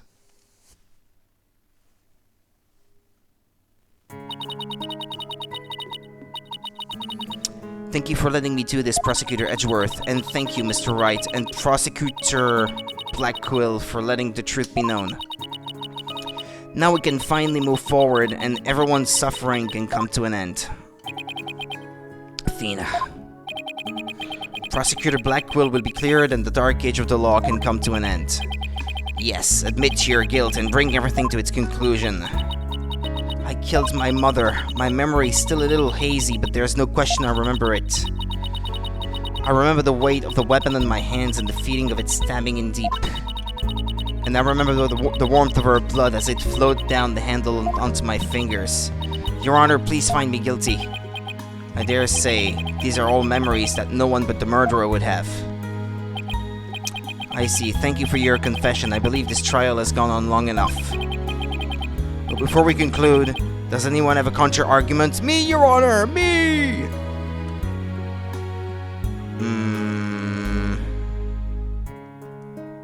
Please, let me do it!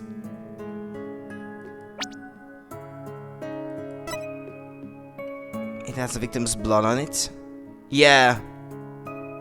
Why does this have blood on it?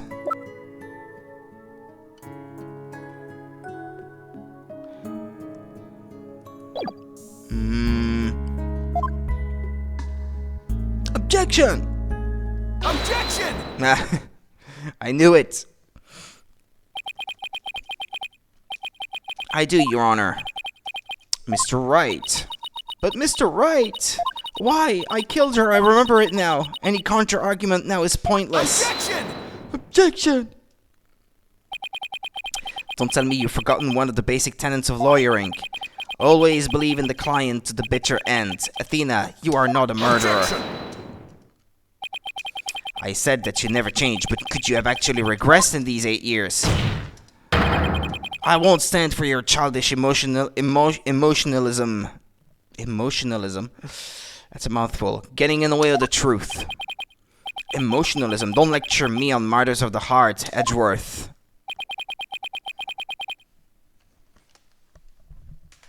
Hold on, I'm gonna go get something else to drink. I need it again. I'll be right back, because I can see straight into a person's soul. This? Oh no, we're gonna have to break through these. Anyway.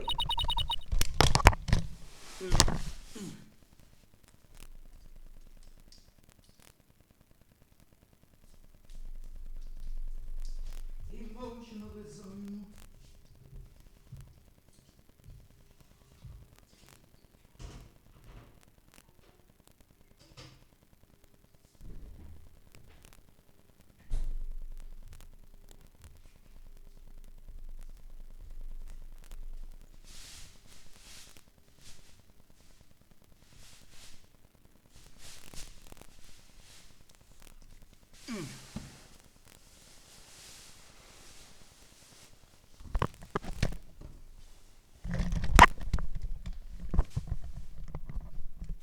Alright, I took the bottle this time. That should last me longer. Let's remove this. I did a little research. Yeah, by the way, wasn't Pearl supposed to keep her company? Where's Pearl now?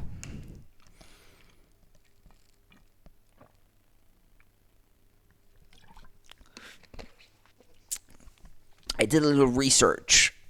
Whoops. My mistake. Excuse me. I looked into those special psyche locks you mentioned, Mr. Nick. Athena isn't trying to keep anything from you on purpose.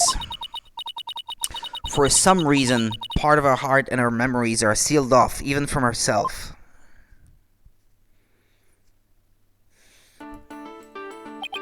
There's still a chance, somewhere deep in Athena's heart, the truth resides. Oh, come on, I can't get comfortable in this thing. Excuse me.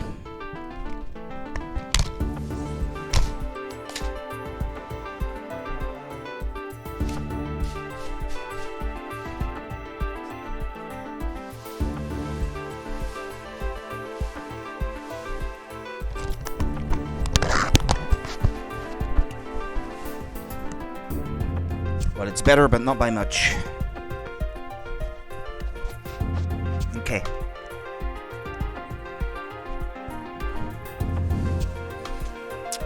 There might still be a memory that not even she knows about yet. It might be like looking for a grain of sand somewhere in the cosmos, but still. That memory might contain a new fact that could prove her innocence. I hope for everyone's sake that you are not just bluffing, Mr. Wright. Now then, is there or is there not a problem with Miss Sykes' confession?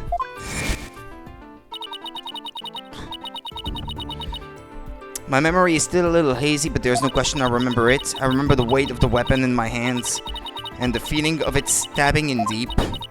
And I remember the warmth of her blood as it flowed down the handle onto my fingers.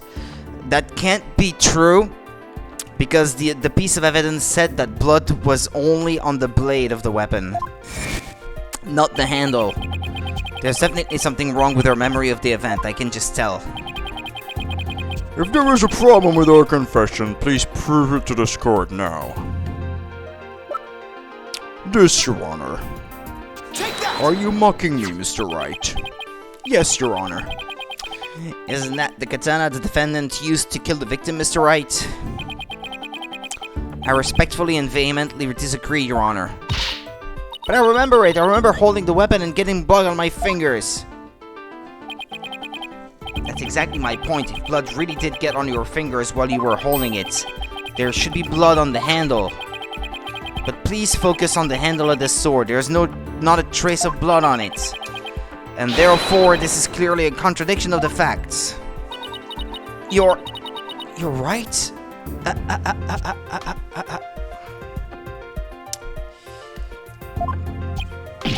Oh my! Objection! Objection!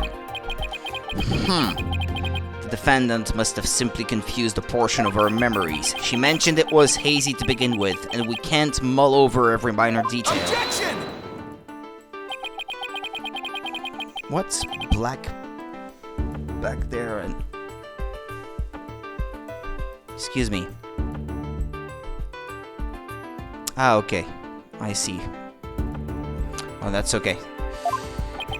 In that case, why don't you explain what this contradiction with her memories means? Gladly. Just give me a sec to think of something.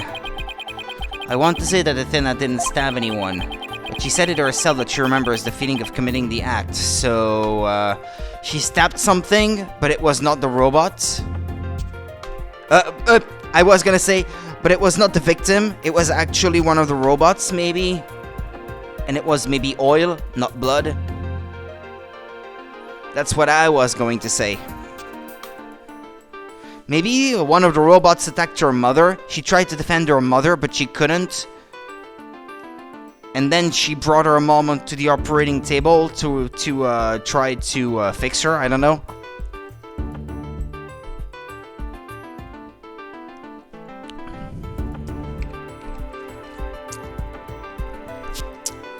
But yeah, there's the matter of the utility knife for sure. Think, Phoenix, think! What could the contradiction with Athena's memories mean? The blood was wiped off the weapon, the defendant used a different weapon.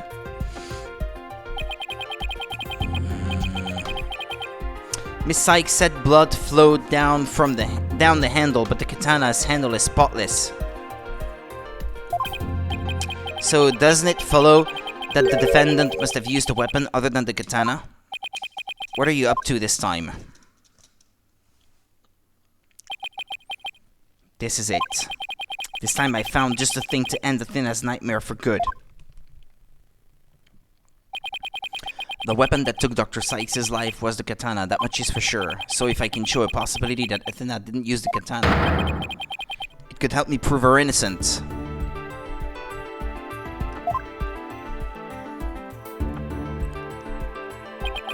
A different weapon, you say? What weapon would that be, exactly? Right, of course he would ask that. I can see you're floundering, Mr. Wright. Did you speak without thinking again, as always? How does he do that? But I can't back down. Not here, not now. That's right, I did. Because it's so obvious it doesn't require any thought. What did you say? Okay, so maybe that was an exaggeration, but there has to be something. Was there some other bladed weapon in the robotics lab that day? Maybe there's something in one of the crime scene photos? Wait a minute, there is something. There is a high probability that that was in the lab. I don't have that particular weapon here in evidence right now, but I do have a piece of evidence just like it. Other than the katana, there is another blade that may have been at the crime scene. Take that! But that's the murder weapon in the Clay Terran case. Oh, I thought it had something with this one because it said the victim. The description of the item hadn't changed from the previous case, I see. Okay. But there must have been a knife just like this at the scene 7 years ago as well. Toolkits containing utility knives like this one are issued to Space Center employees. And a robotics lab especially would naturally have one of these around. Objection.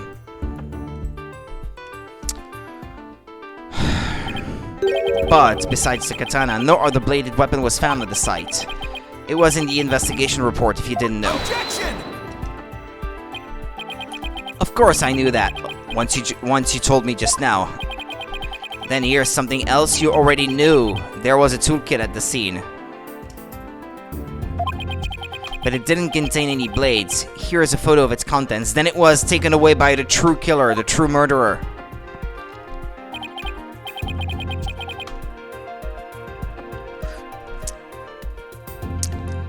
It's missing something, though. If you put them all... Oops.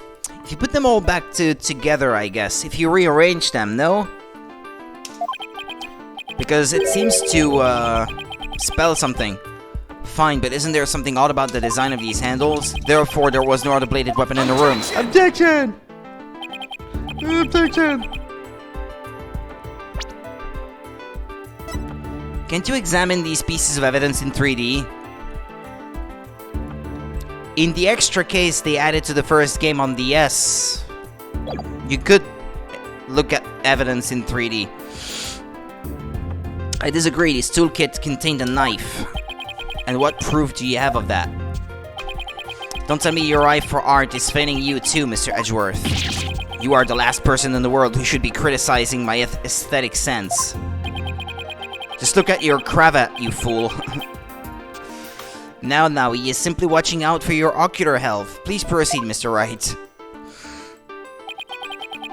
Notice that the handles of each of these tools have a sort of design on them. Ah, I see that they do, but what significance does that have? It's clear that one of the tools is missing from this kit. If we rearrange the tools into a specific pattern, we might be able to tell which part of the overall design is missing. Is that the theory your pitiful sense of aesthetics helped you come up with? Edgeworth, just let it go, man. Show the court then, if you would. What pattern or design would we see if we were to rearrange the tools? This one? Take that! What else?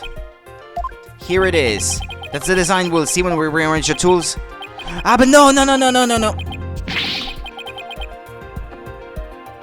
I have to show the full thing already completed.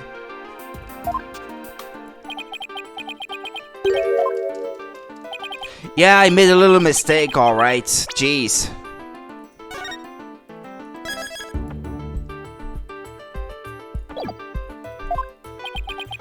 Please answer seriously, Mr. Wright. Yeah, okay, hold on. I know which piece of evidence I'm supposed to show. Hold on. It's the logo from the Gyaxa thing, and I have it on a different piece of evidence, but... Let me look for it. It's this. The logo is on the front. What design is this supposed to represent? The Gyaxa logo, Your Honor. It's on all of the Space Center's documents and pamphlets. As you are aware, Gyaxa is the program that operates the Cosmos Space Center. Look at how brightly the Gyaxa logo shines in the sunlight above the entranceway. I really dig the stars and rocket motif it's got going. Gyaxa, huh? Isn't that the new name of the Federal Space R&D program? I think I see it now, but... Yes, with just the tools shown in this photo. The red A part of the logo is missing. And this is where the murder weapon from the Tarrant case comes into play. If we were to place the utility knife in the open slot...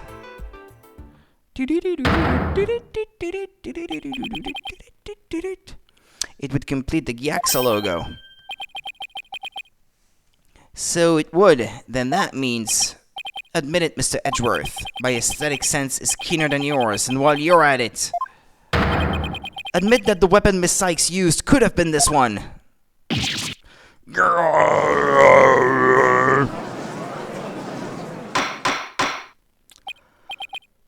Order in the court! Miss Sykes confessed to having a memory of stabbing the victim. Admittedly, Miss Sykes most likely did stab someone using the utility knife. However, the weapon used to kill Dr. Sykes was the katana. Therefore, the act of stabbing that Miss Sykes remembers couldn't be that of Dr. Sykes. It could be her real killer. Very well, let's suppose for a minute that Miss Sykes did use the utility knife. Tell me, how does that change anything? It changes everything! You moronic prosecutor.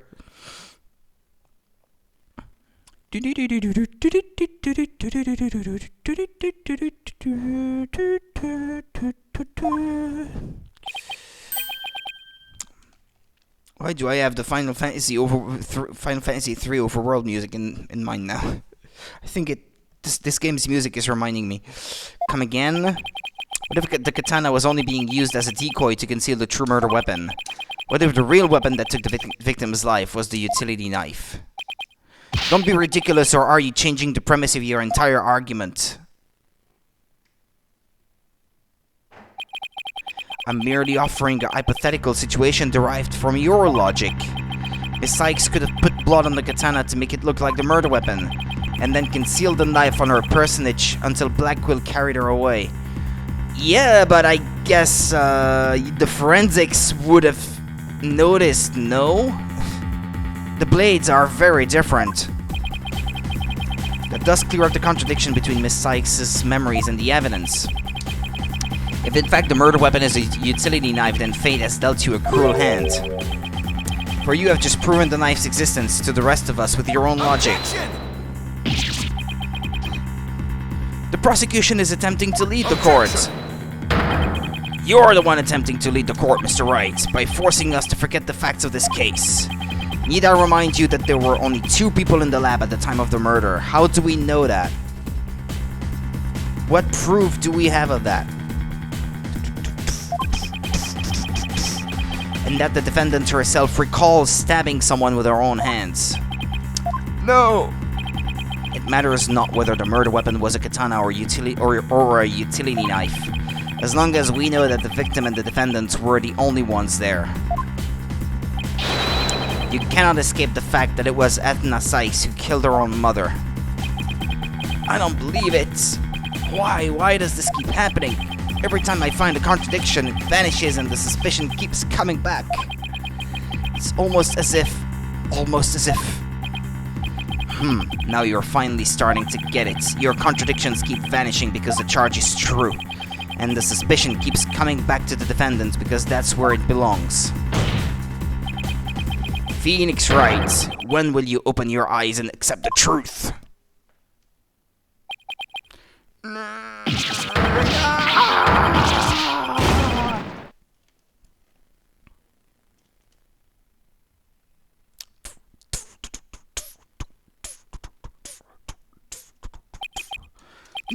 I don't want to believe it. It can't be true. But what if... Mr. Wright, you fought a good fight. I think you've done all you can do.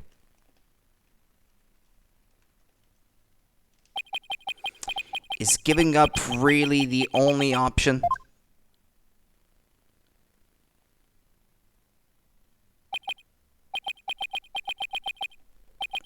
No, snap out of it, Phoenix. What's the matter with you? Giving it to doubt?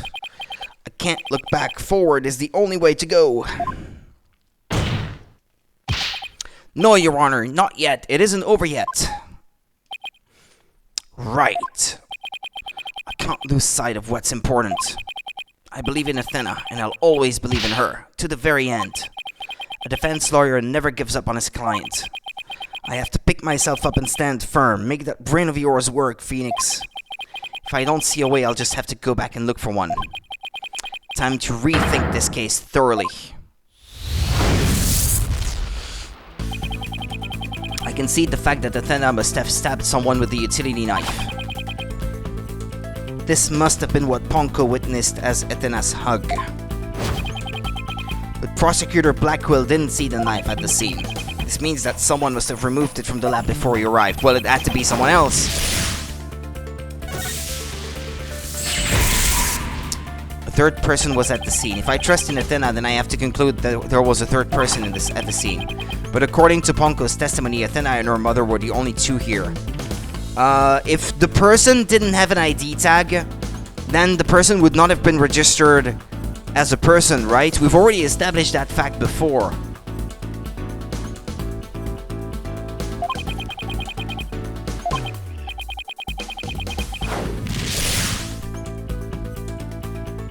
Their own face?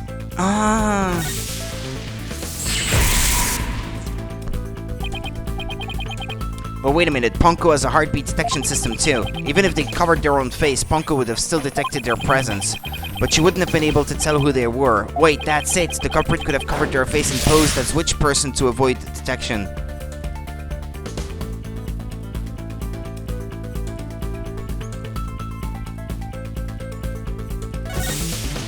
Yeah. The culprit posed as the victim. That would explain why Ponko thought only she and Athena were there, yeah. All they had to do was take advantage of Ponko's basic recognition features. The culprit used this in order to pose as the victim. Her jacket, it's shown, yeah, it's shown in one of the photos. I noticed that before.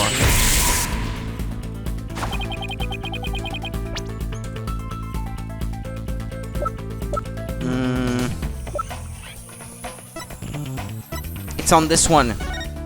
Yeah, there it is. And there does seem to be a bit of blood on it, I think, right? There's something red.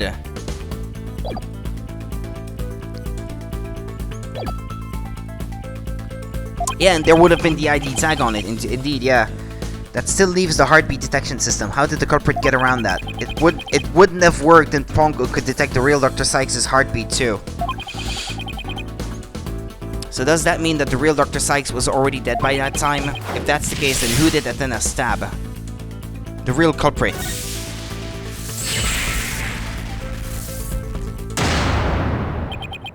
That's it. The person Athena stabbed wasn't Dr. Sykes. It was the person who murdered her and then pretended to be her. And maybe she pretended to be her mother as well, no? I mean, if she was wearing something to cover her face, and she was dressed like the mother, Athena might have hugged her at first thinking it was really her mother. No, that would not make sense.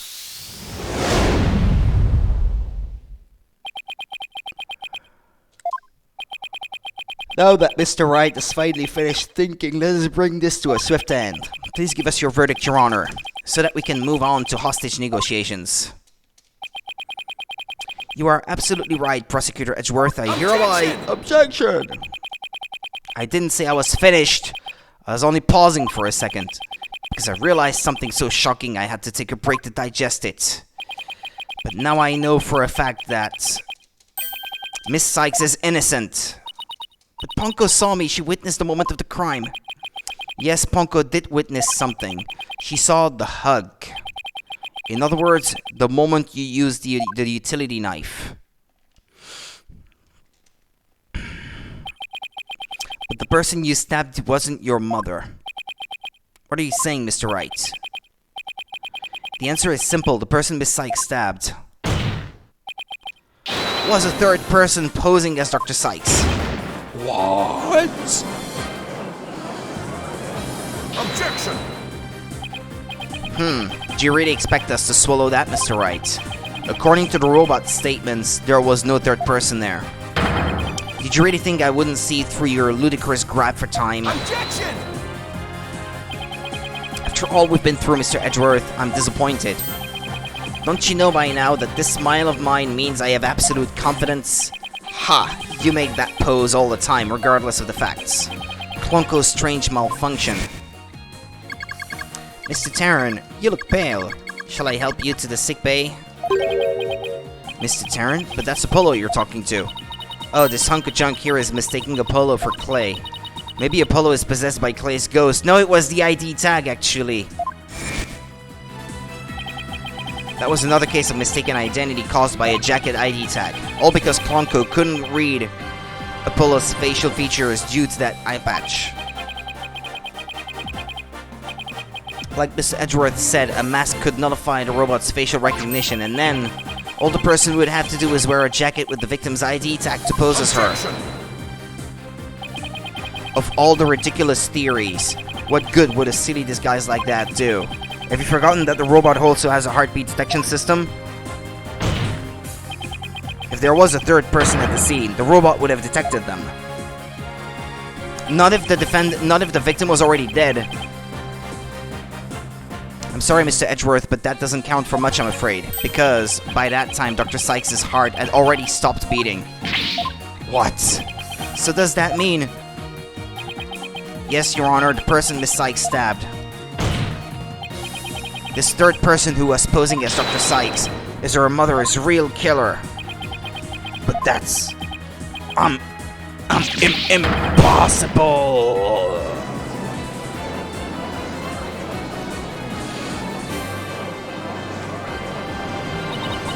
A mask? The person I stabbed was wearing a mask? Shouldn't we be breaking some of these locks by now? Order! Order in the court! Miss Sykes, did you say something? A mask? Yes. I remember, Athena, what is it?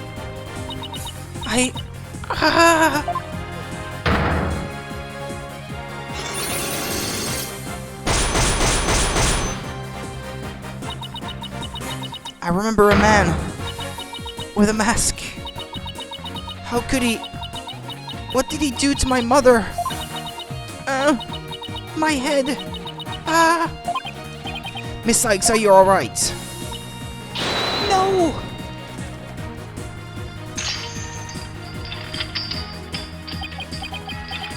The black psyche locks. They're breaking.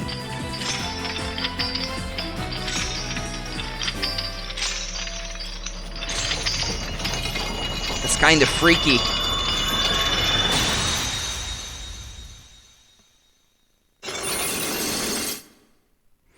That's it, she remembers everything now. It's all coming back to me. Everything that happened the day my mother was murdered.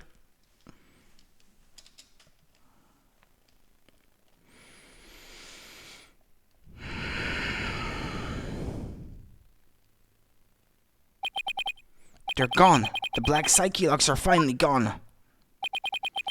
You didn't really stab your mother, did you? It's alright, Athena. Just tell us what you saw that day.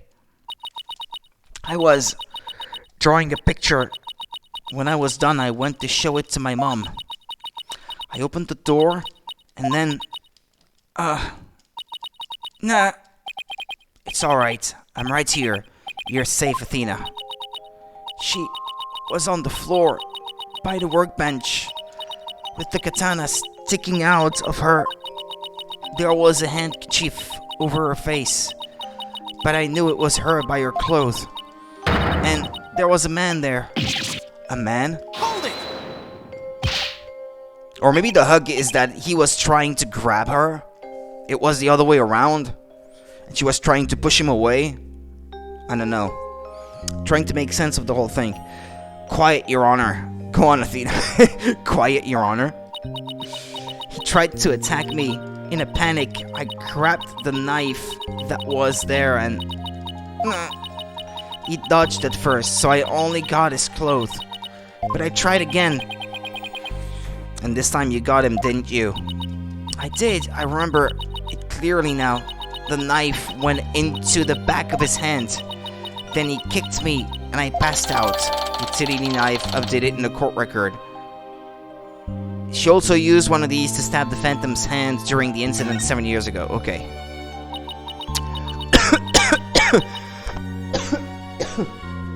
Excuse me. Choking on my own spit. My phone is finished charging.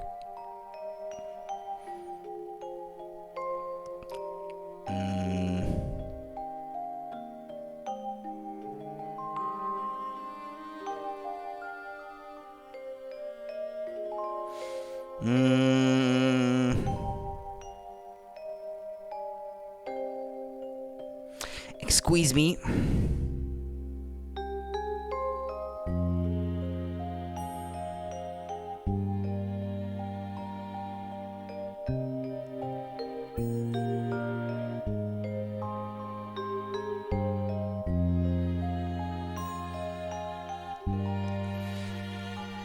When I came to, my mom wasn't moving.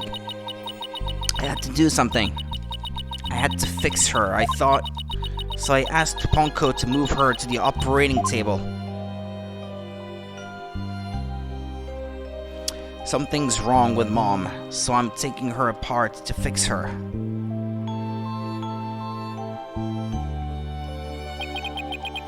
So that's why she said that. Your Honor, as you can see, the defendant has just given us critical new testimony. A man was there before Miss Sykes arrived, a man who covered the victim's face and put on the victim's jacket. This man is the real culprit. Miss Sykes, do you have any idea who this man was? No, I'm afraid I don't. A few moments ago, Miss Sykes mentioned the mask. Athena, can you tell us anything else about that? Yes, the mask. It was my mom's Japanese theater mask. I think it was the one hanging on the wall of the lab. Ah, this mask hanging here on the wall. It was kinda spooky, that mask. My mom used to tell me that the no mask even has the power to turn an ordinary human being into a phantom. A phantom. You already referred to the guy as a phantom before, no? Wasn't the word phantom used already before? It would seem that a new suspect has emerged, and that means that all suspicion against Miss Sykes has... Hold it! Would be too easy.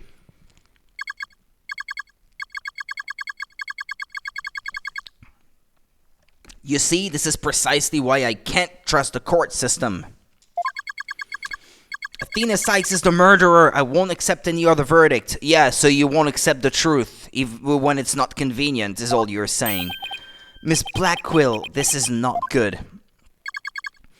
A new suspect? Where's the proof this person ever existed? Who says it wasn't all just a dream in the little princess's groggy little head?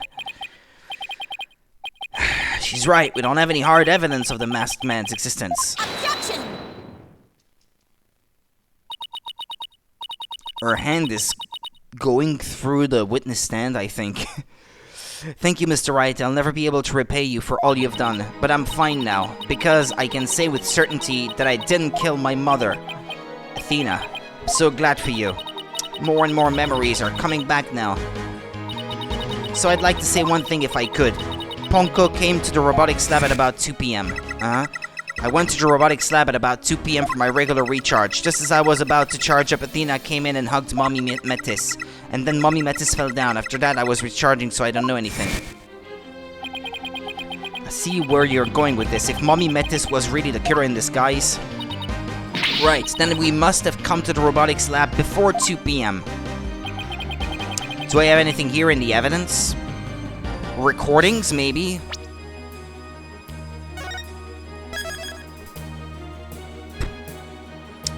Anything resembling that sort of thing?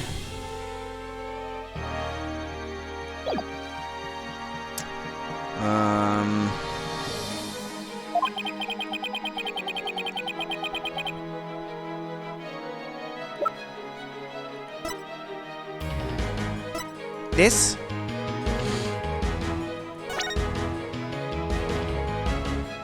Well, it's a video, but surely it shows more than just that, no? This is Prosecutor Blackquill leaving the scene after the incident at around 3 p.m. What I'm wondering is, does the video show anyone else passing by there before then? I don't see anything in the investigation report. It looks like they didn't check. Just as I thought. So if we rewind the footage and go back to around 2 p.m., we should be able to see the true culprit leaving the scene. Maybe. Unless they found another way.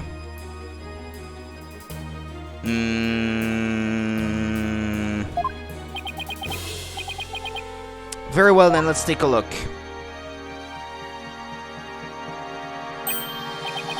There, please stop it right there.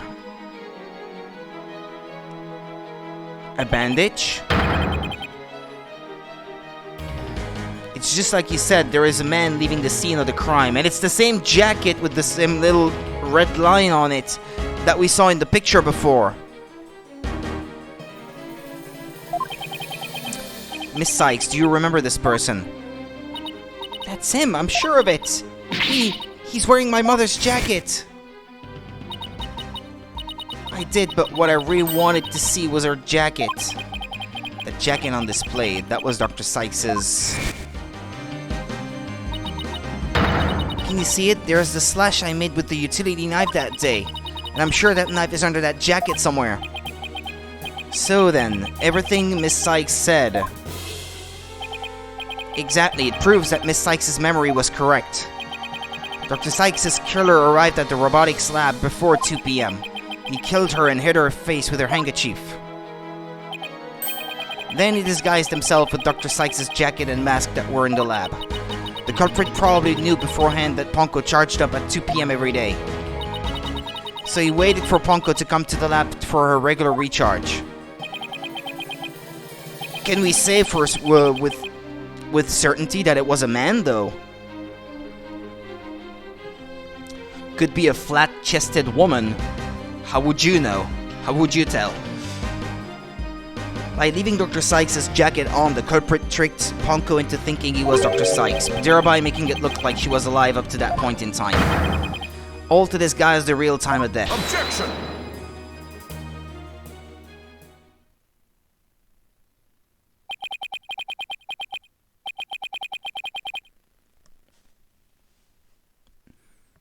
It's a nice theory, Mr. Wright, but I'm afraid that it's just not possible.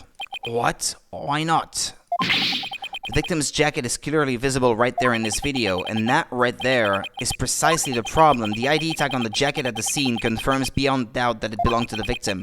If the person who left the lab truly was wearing the victim's jacket... yeah, then how could it possibly have wound up back at the crime scene? What's going on? That doesn't make sense. Edgeworth's right. If the culprit was wearing the jacket, how did it get back to the lab?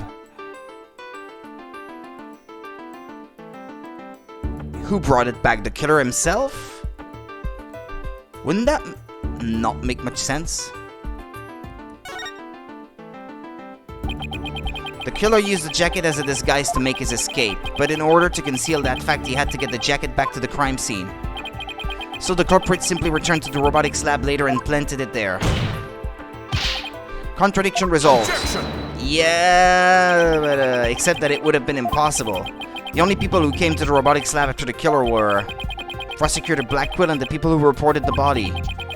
Maybe it was one of the people who reported the body. Maybe it was I don't know, someone working for the police, and they claimed that the jacket was there when they arrived. So when do you propose this mysterious man of yours had the chance to return the jacket? A puzzling question indeed. When did the culprit have the chance to bring the jacket back? When the body was found? Yeah.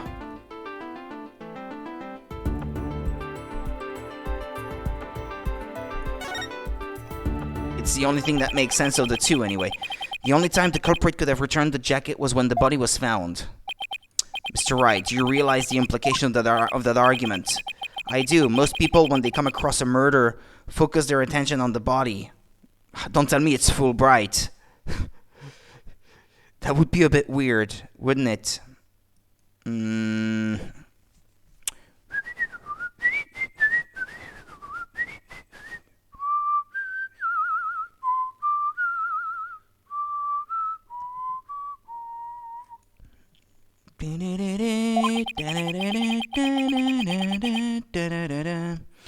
Apollo's testimony. We'll see. The culprit could have taken advantage of that split second to plant the jacket.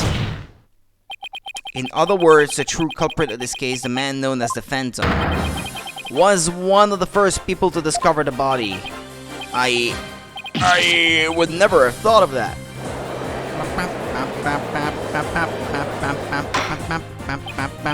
Order! Order in the court! What was the meaning of this, Prosecutor Edgeworth? The body was discovered and reported by a group of 3 people. They were there to collect the space probe's capsule in preparation for the HAT-1 launch. One of those people had a special bag to transport the capsule in.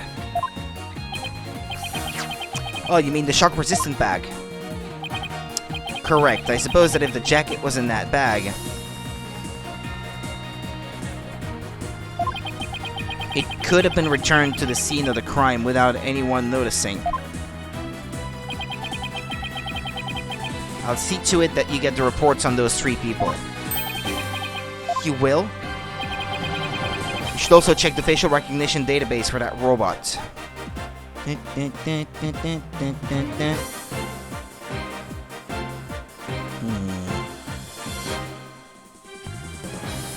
Okay.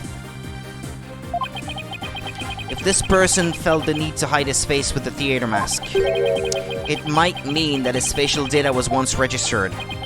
Prosecutor Edgeworth, does this mean... I have to admit, I believe Miss Sykes' memories to be credible. You and Wright. Not that this was ever an official trial, anyway. Do my ears deceive me? Prosecutor Edgeworth, are you actually conceding? Well, he's not an unreasonable person. Is it true, boss? Does this mean, I can't believe it. It's over. I won. I proved that both Athena and Prosecutor Blackwell are innocent. Your Honor, I see no need to further prolong this trial. Objection. Hold on, Mr. Wright. Have you forgotten who's in charge of this trial?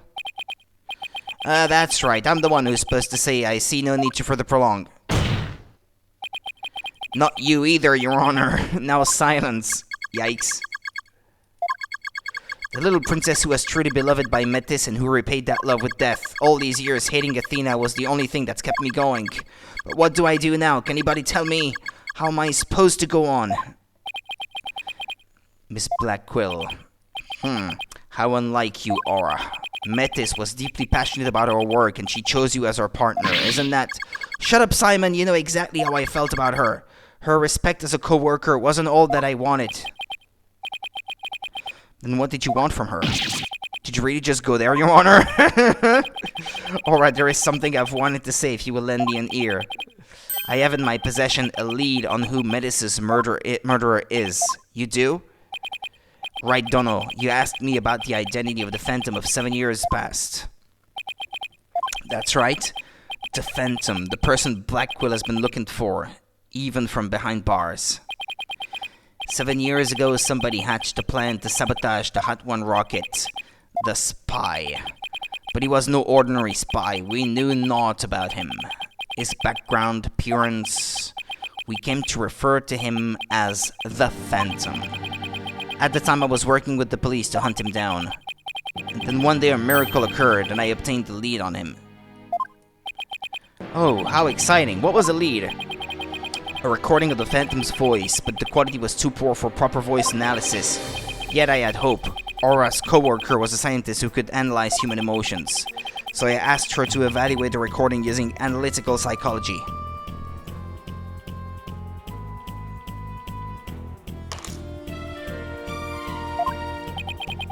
And that scientist was Dr. Sykes.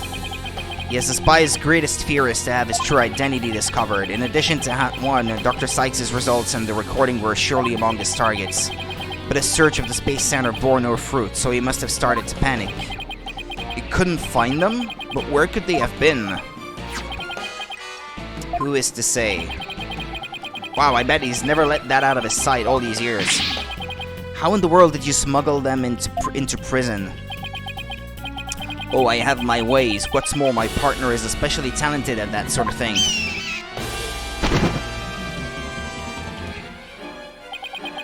I worked to lure the Phantom in by spreading rumors throughout the underworld. I was even granted permission to prosecute cases to attract the Phantom's attention. Just try to retrieve your identity, you bloody butcher, became my taunt. And what about the results Dr. Sykes drew up for you? Was there any useful information? Here, you can see for yourself. But take good care of it. It's all I have left of my mentor. I will. I'd better hold on to this real tight. Phantom Psych profile added to the court record. The subject's emotions rarely fluctuate and he doesn't experience feelings like normal people do. He's a psychopath then.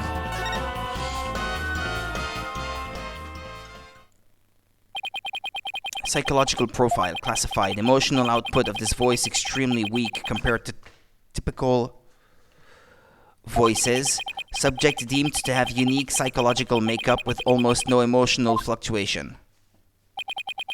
No emotional fluctuation, huh? A spy who experiences no emotions, no sadness nor anger, and naturally no fear. He is the very definition of a phantom, a monster with no heart. Don't you see? This creature is the rot that destroyed our lives and set what ails us all in motion. The Phantom, indeed, a fitting name for the one who has brought darkness to our world. The dark age of justice or something, of the legal system.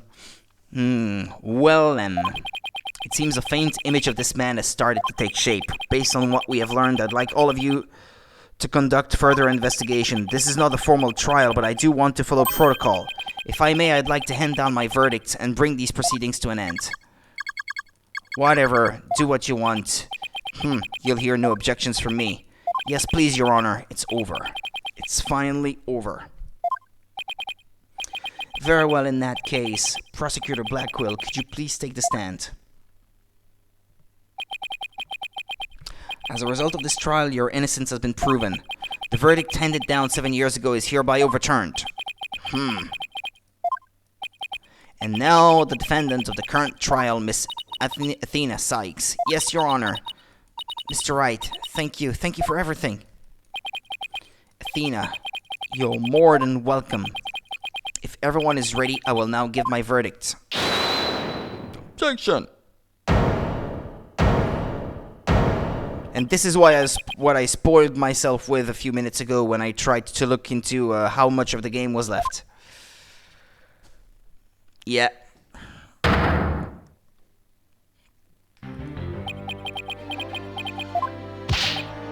Apollo.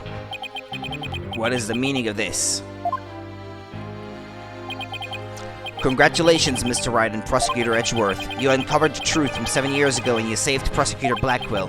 However, I can't allow this trial to end just yet.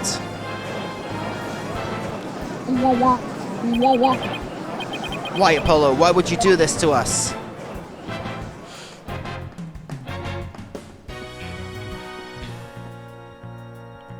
To be continued.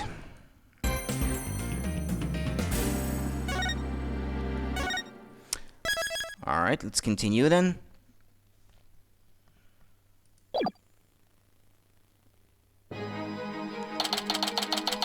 December 20th, District Court, Courtroom number 4.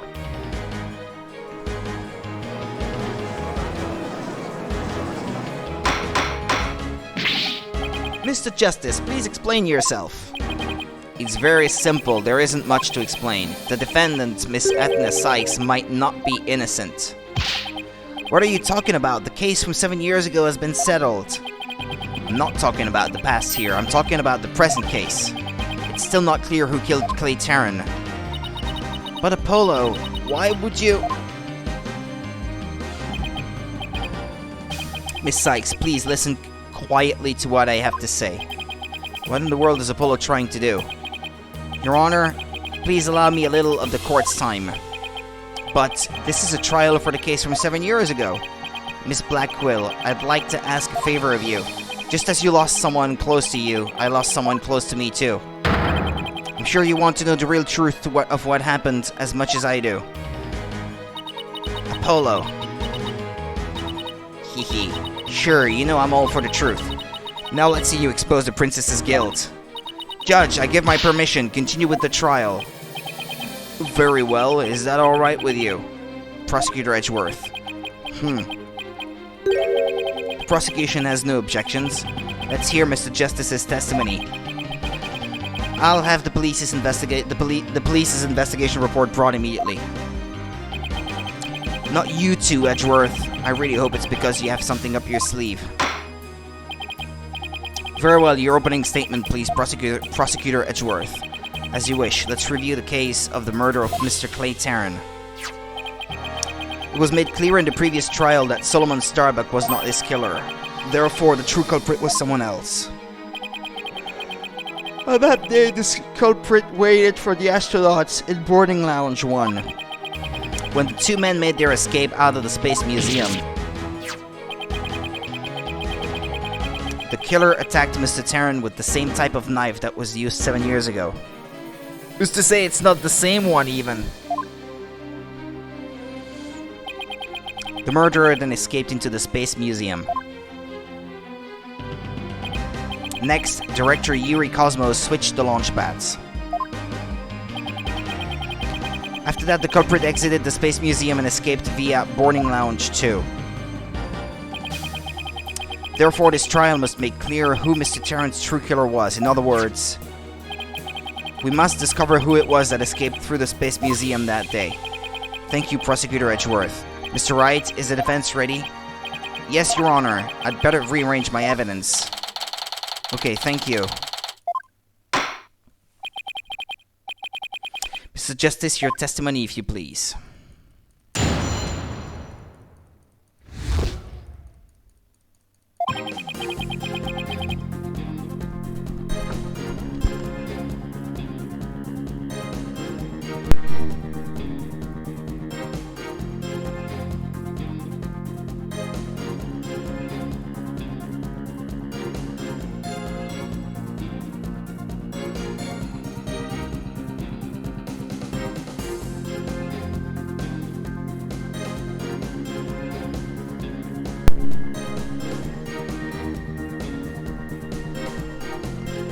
Pardon me. I really need to find a different solution to streaming, because this beanbag really isn't as comfortable as it used to be when I bought it a year ago. I suspected Miss Sykes of the murder of Clay Tarrant. My growing suspicions were confirmed when this incriminating evidence presented itself. In addition, she's the only one who could have utilized the launchpad switch to escape. That is why I wish to indict Miss Sykes on the charge of murder.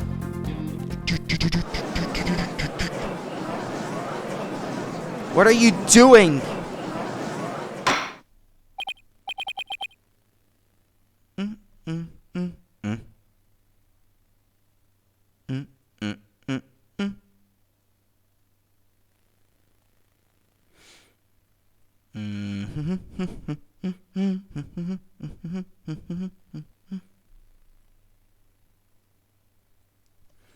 Okay, order in the court. Mr. Justice, you realize you are charging your own co-worker with murder, don't you? Yes, Your Honor, because that is the conclusion my investigation has led me to. But Apollo, why? How could you suspect me too? Mr. Wright, your cross-examination, please. I don't get it. Just what did you find out over the past few days to make you think this? Cross-examination. Apollo Justice's accusation. Wah, wah, wah. Wah, wah, wah, wah.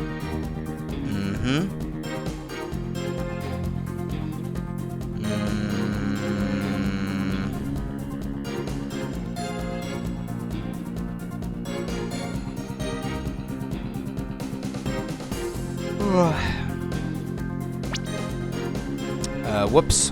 Excuse me. Hold it! This one. What first made you suspicious of Miss Sykes? It all started when Miss Sykes and I were investigating the crime scene. When she saw the weapon that killed Mr. Tarrant, my bracelet reacted. She said she'd never seen the knife before, but my bracelet told me otherwise. And then, every time after that, my bracelet would react when she talked about the case. Poor Apollo must have been beside himself during that investigation. But that's not true, though, is it? I didn't know what to do or think. I couldn't even sleep. I mean, we were investigating, so we would have known, right? No? Or were we investigating as Athena at that time? I can't recall. In that condition, I knew I wouldn't be any good in court. Ah, no! Or was it, But no, was it Athena and Phoenix investigating together, or was it Athena and Apollo, actually? I can't recall now.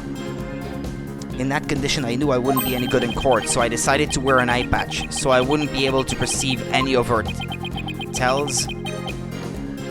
Of our what?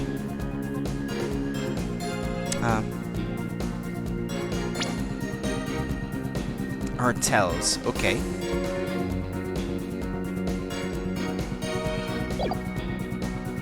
So that's why Apollo was acting so strangely.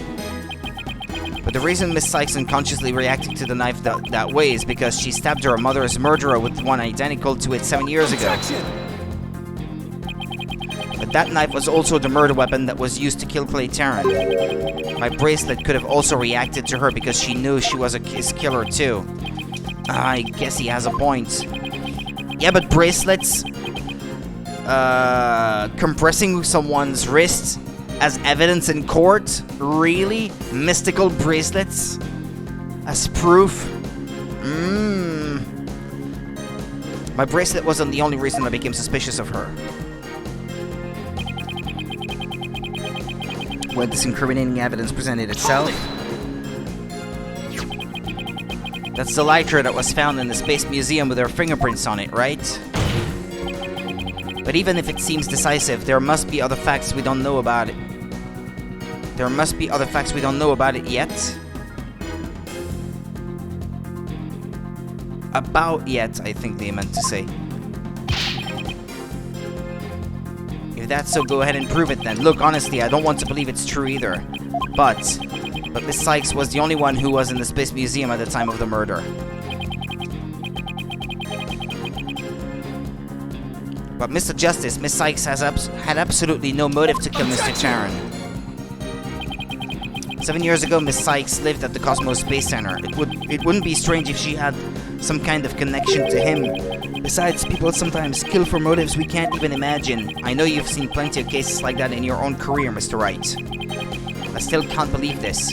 How can you actually suspect Athena, Apollo? In addition, she's the only one who could have utilized the launch pad switch to escape. Hold it! Isn't it possible that somebody else used that same escape route? I'm afraid not, Mr. Wright. Why not? Recall there is a security camera in boarding lounge 1 aimed at the launch pad door. It's the camera that captured Mr. Tarrant and Mr. Starbuck, but there's also another security camera in boarding lounge 2. It recorded Miss Tarrant's killer, or rather Miss Sykes, coming out of the Space Museum. A camera in boarding lounge 2. First I've heard of it, but it makes sense. Athena said she had snuck into the Space Museum the night before the incident, and then was overcome and passed out until around noon the next day. I was out until about noon of the next day. I didn't even know about the explosions. But when I woke up, nobody was around, so I just went out into boarding lounge 2. That must have been when the camera captured her, and that's what made Apollo suspect her even more. But wait a minute. In that case, it most likely recorded the true culprit as well. Objection! That's a negative on that one too, Mr. Wright. In the footage taken after the incident, Miss Sykes is the only one who appears. Wait, what? Why? What? Why? Order! Order in the court! That can't be! But if it is, then it is incredibly incriminating. Wasn't it you who proved in the previous trial that the way the true culprit escaped was via the Space Museum after the pads had been switched? A fact you previously proved turned on its ear, leaving your client high and dry. I must say, that is vintage Phoenix Wright.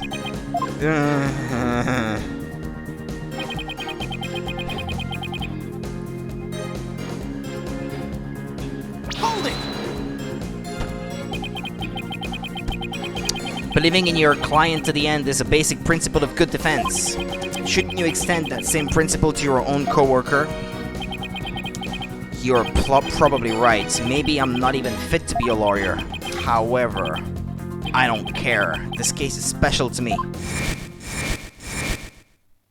He was my best friend. Clay was my friend, and that's why I just have to know the truth. Apollo suspected his trusted co-worker of killing his friend. To dispel his doubts, he investigated on his own, but that only led to more doubts. Apollo must have been really struggling with this. Well, Apollo may have doubts, but I'll say it again. Athena Sykes isn't the murderer. Then I have only one thing to say. Evidence is everything in court. Well, Mr. Wright, think you have the concrete proof to knock down my arguments? Your arguments have been very clear, Mr. Justice, and your facts appear to be indisputable. Well, Mr. Wright, what do you think of my theory? Ah! What have I done? No, what have I done?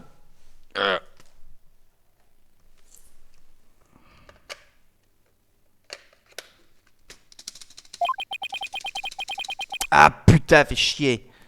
Qu'est-ce qui se passe? Ah. Am I still live? The screen went black, so I don't even know what happened. Okay, excuse me. I dropped my keyboard. Ah. Okay, am I still live? This is something I have to check. I may have gone offline for a few seconds. No, or maybe not. The screen went black, though, so,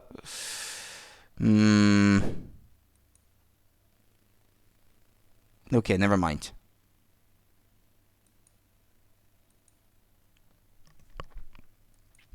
Never mind. I seem to be alive. Okay. Jeez. I think I dropped the keyboard and it hit the sleep key that's at the corner of the keyboard. I should really take this keyboard apart and just break this key because it's been causing me nothing but trouble. It's not even that useful as a key. And it's right above the escape key, so I often accidentally press it. Anyway, Miss Sykes was the only one who used the only possible escape route. I don't have sound anymore. Wait, what?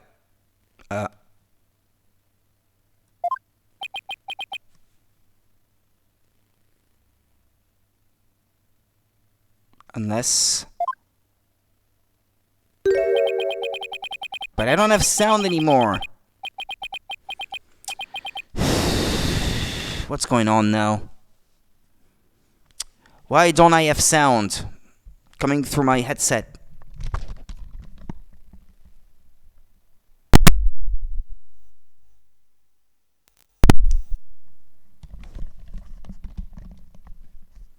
You think there was an alternative escape route? Is that what you think, Mr. Wright? Hold on a minute.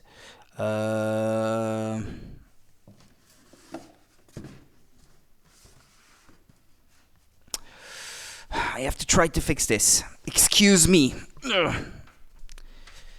I'm causing nothing but trouble today. Where is it and how am I gonna fix this?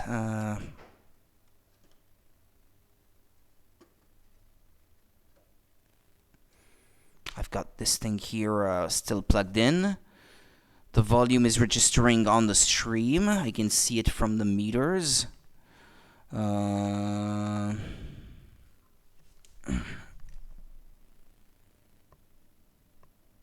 cables all seem to be plugged in correctly. Then I have no idea what's going on. Unless it's at the back of the TV that my cable came off. No. Hold on a minute. I'm gonna unplug it back there and plug it back in. Just in case this is what's going on.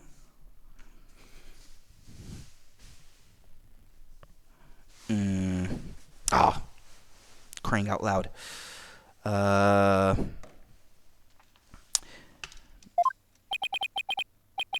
have no sound in my headset. Why? Why don't I have sound? Crying out loud.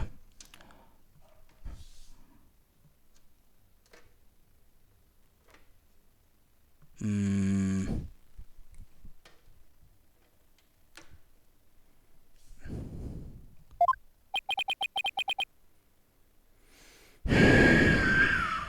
going on?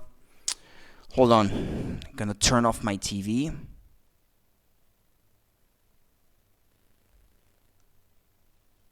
Turn it back on.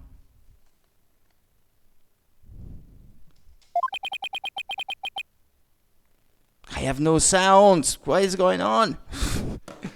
Oh no, I didn't break my headset, did I? I may have.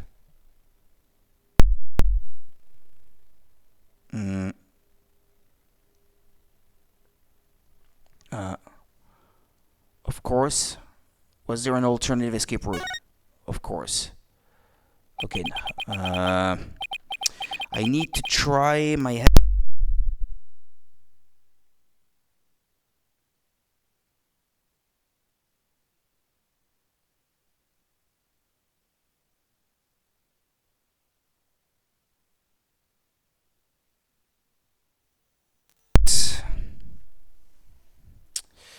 Okay, so my headset is fine. I'm trying to find a fault in the chain of cables that I have to use.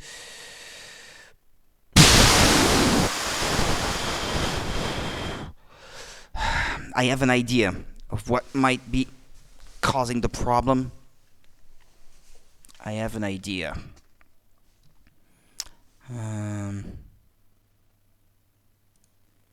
No, that's the problem.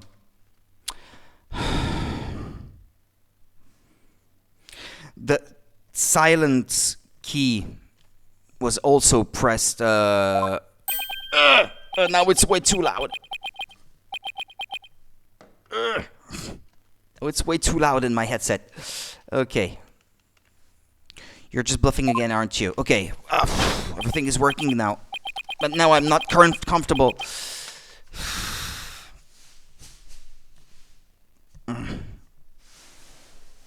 Okay. Let's continue. He knows me too well. It's fine, Mr. Wright. Even a bluff would suit me just fine. As long as you can clear up this doubt inside me. Wait, so this is what this is all about? I want to believe in Athena. I really do, but what is faith without doubt? That's why I need to question her guilt, so that once the truth finally comes out, I can really fully trust her. So that you can really trust me. It seems your junior partner has just showed us what trials are truly about. Truly about. I believe you're right. Bam! We prosecutors painstakingly question every detail in pursuit of the defendant. While we lawyers believe in and defend our clients to the end. When both sides go all out against each other, that's when we discover the truth. The truth! Precisely, and when the battle is over, we will understand the true meaning of trust. That is exactly what trials are about. Wouldn't you agree?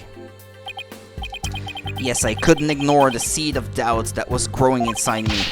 So I decided I needed to face it head on.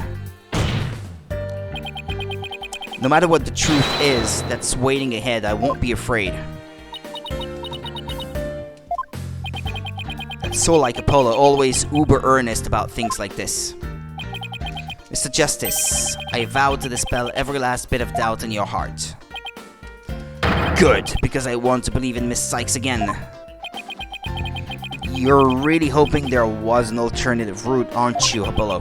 But if I use the process of elimination, there really aren't that many possibilities. Yeah, well...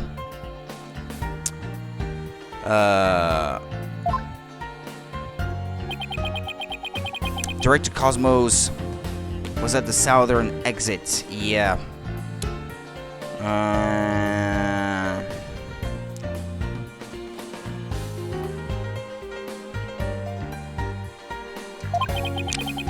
leaving only the control room and the corridor to the Space Museum. Which door could the culprit could have escaped? Come on, Mr. Wright, where do you think the culprit escaped to? Well, it's the only possibility. It's this one. Take that! They really only could have escaped to the corridor to the Space Museum. All they had to do was use the unconscious Mrs. Starbucks' prints to get through the door. Objection! It appears that all you're trying to establish is Miss Sykes' guilt. If the culprit used that route, the only exit would have been into boarding lounge 2.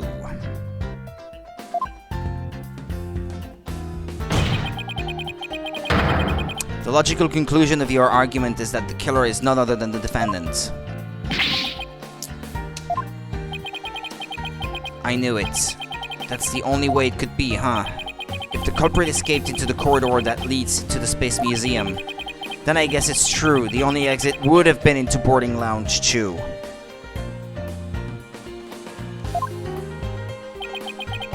But Miss Sykes was the only person captured by the boarding lounge 2 security camera.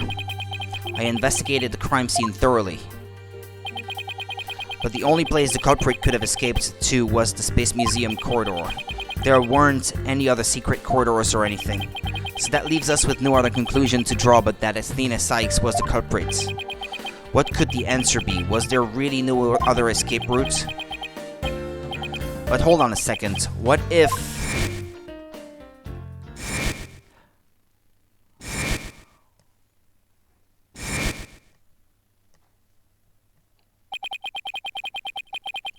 Where did those mysterious leaves we saw in the corridor come from?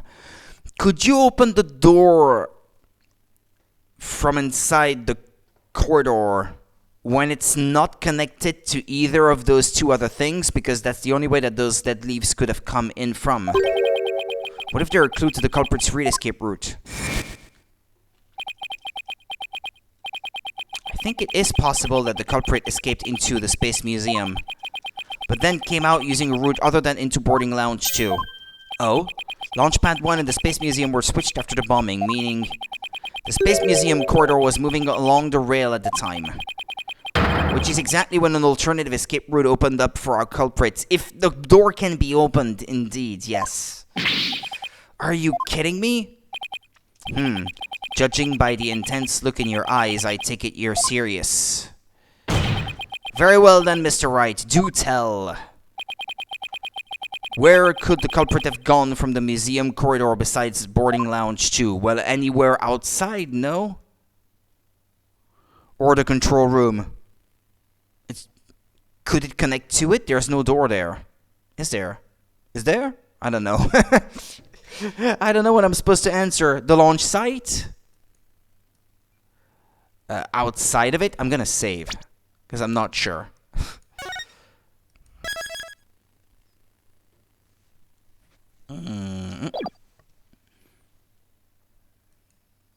Oops.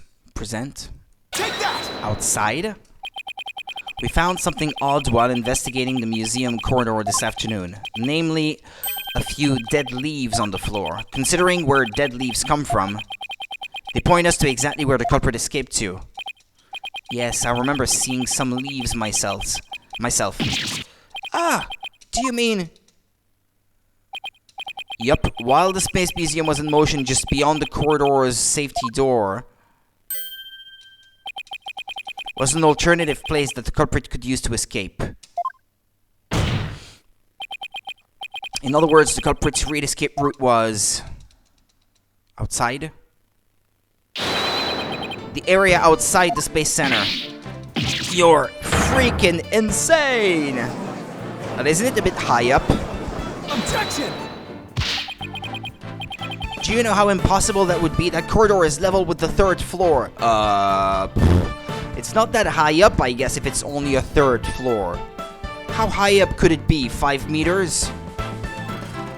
6 meters, maybe at most? It's a bit high, yes, but not die instantly high, you know? Know what I mean? And he might have used something to slow his descent, I don't know. Even if the culprit tried to leap to the outside wall of the Space Center building, they would fall to their death. Really? Are the floors really that high? Ordinarily, yes. But after the bombing incident, the culprit could make use of a certain item. What item is it?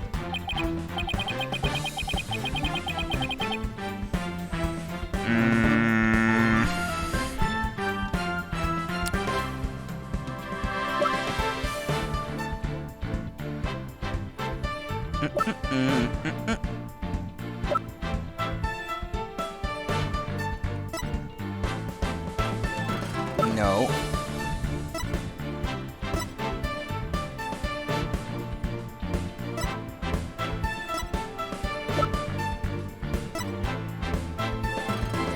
The lighter? No.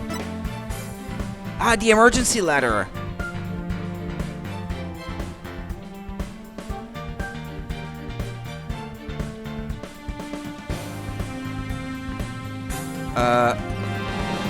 Is it? Was it connected to the place where he was?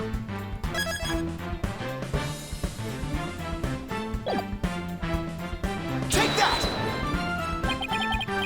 An emergency ladder? Okay, I guess it's the only thing that made sense. There was an emergency ladder in the 4th floor robotics lab, and it was used that day after the explosions to help evacuate people. Yeah, true indeed. Miss Blackwell herself used that ladder to escape down to the ground level. Recall that the launch pads were switched after the ladder was lowered. The corridor would have passed by the ladder while the pads were being switched. And that's when the culprit literally sprang into action.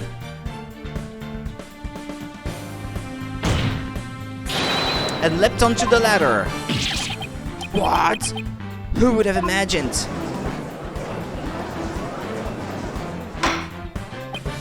Order in the court! Well, an alternative escape route seems to have emerged. Which means someone other than Miss Sykes could have been the culprit, right? How much of this case is there left?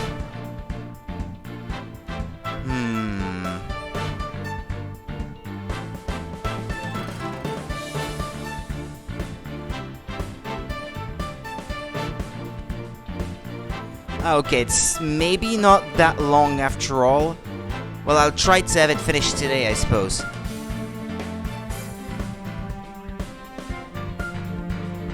What the heck? Okay.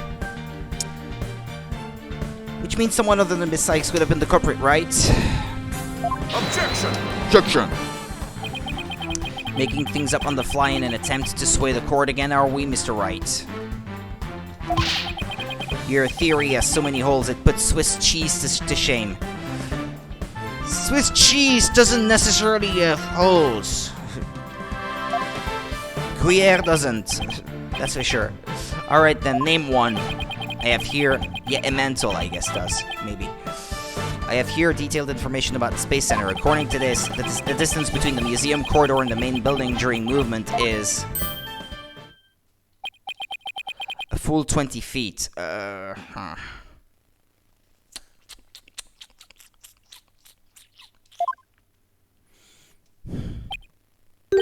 can jump that distance with enough of a running distance anyway, picking up enough speed.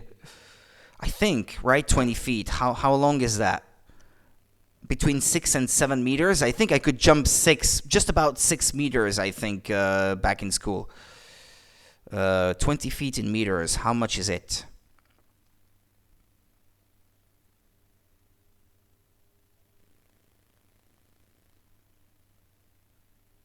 Yeah, 6 meters. I'm sure I could jump that distance back in school. Yeah, I think so. From a running start, anyway. In addition, the corridor is 3 floors from the ground, or roughly 50 feet. Yeah, that's indeed very high, but, well... What's more, the culprit would be leaping to a precarious place, an unstable ladder.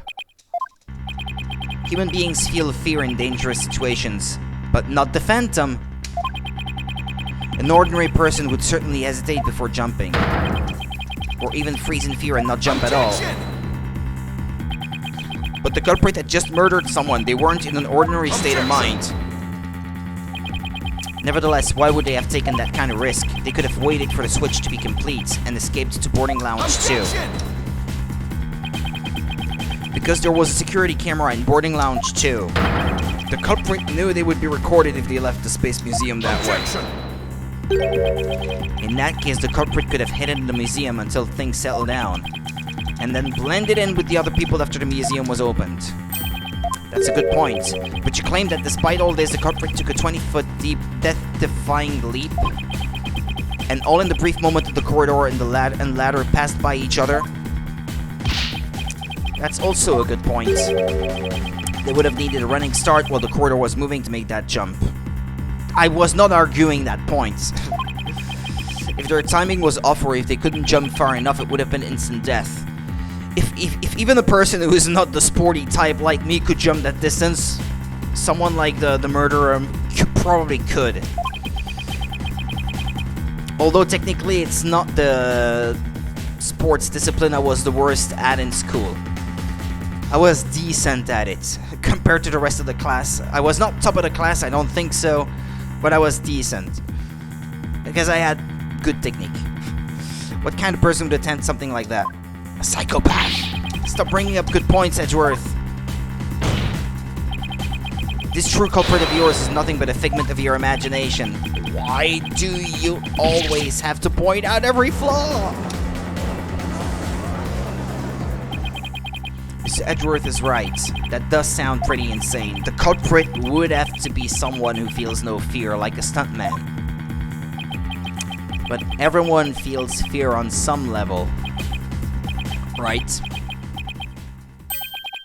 Wait a minute. Except for one person. I've got it this time. I can prove that there is someone who could have used this alternate escape route. Oh, can you now? This proves the possibility of a person who could have used this alternative escape route. Where's my pointer? Ah, there it is. Don't I have the profile in there?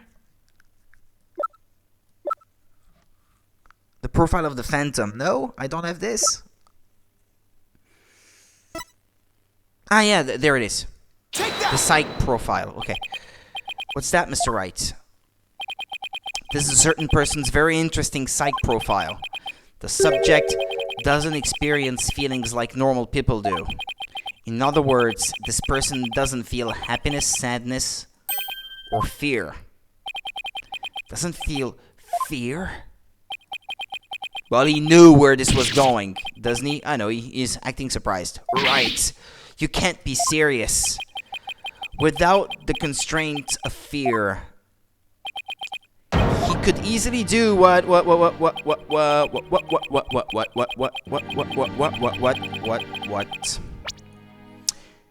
He could easily do what an ordinary person wouldn't dare. Just as you or I could do a broad jump on the ground without the slightest fear.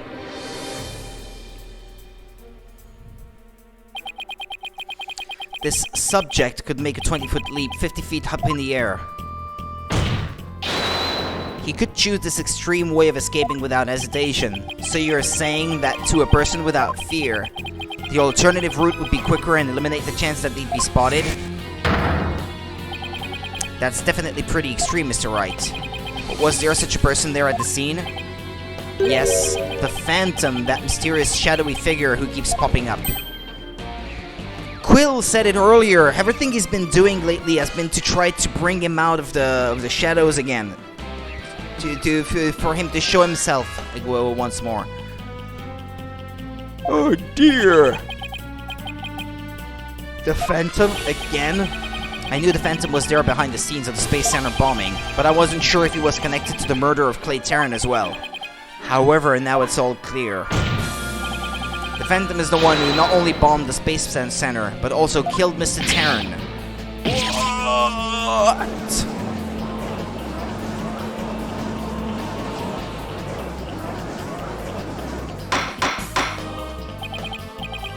Order in the courts! Order, I say! Mr. Wright, please continue. There were just too many similarities between this case and the one from 7 years ago. But why, you may ask? It can only be because both incidents were the work of the same phantom. So then this phantom is the one who killed Clay? But who is he? This phantom has been haunting this case, pulling the strings in the background.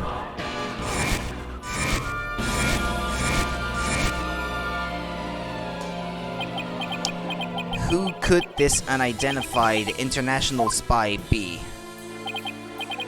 Right, this escape route must have been a part of the Phantom's plan from the start, as was tricking Director Cosmos into switching the launch pads. The bomb on the second floor was meant to make the elevators and stairs unusable. That's why he gave advance warning and planted the bombs where he did. Yes, I think you're right. But it doesn't explain this one last thing. So I lowered my emergency ladder like the detective leading the evacuation told me to. But it was such a pain. Why couldn't they have used the ladders in the other rooms? The robotics lab wasn't the only room with an emergency ladder, but he couldn't have made that leap unless he was certain which one it would be. So you mean, the Phantom must be someone who knew that particular ladder was going to be used? That's right. Who could it be? Wait a minute. So I lowered my emergency ladder like the detective leading the evacuation told me to.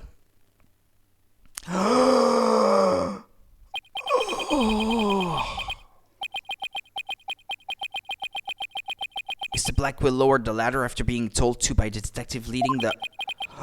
It's Fulbright! Fulbright! You've got to be kidding me! Did you figure it out right? Do you know who the Phantom is? It seems totally crazy, but it seems to be Fulbright. Who is it? Who killed Clay? Our mystery spy, known as the Phantom, is none other than...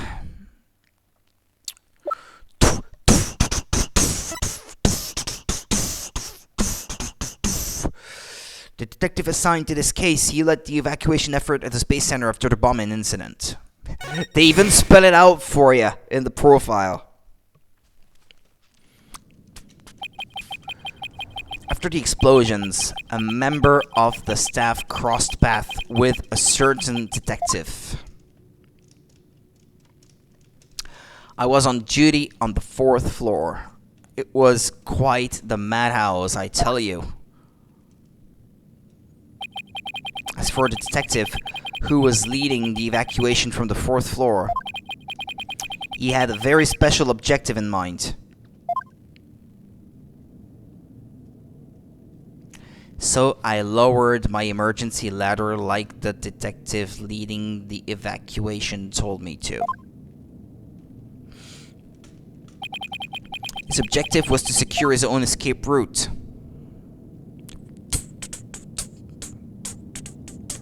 We lowered an emergency ladder from a 4th floor window and escaped that way. Once everyone else got out safely, I made my way down too and headed to the shelter. It's quite a bit surprising though that nobody would have seen him from outside. Like, there was no one outside the building who saw the two things moving and saw someone jumping out of one of the two things moving and grabbing onto a ladder.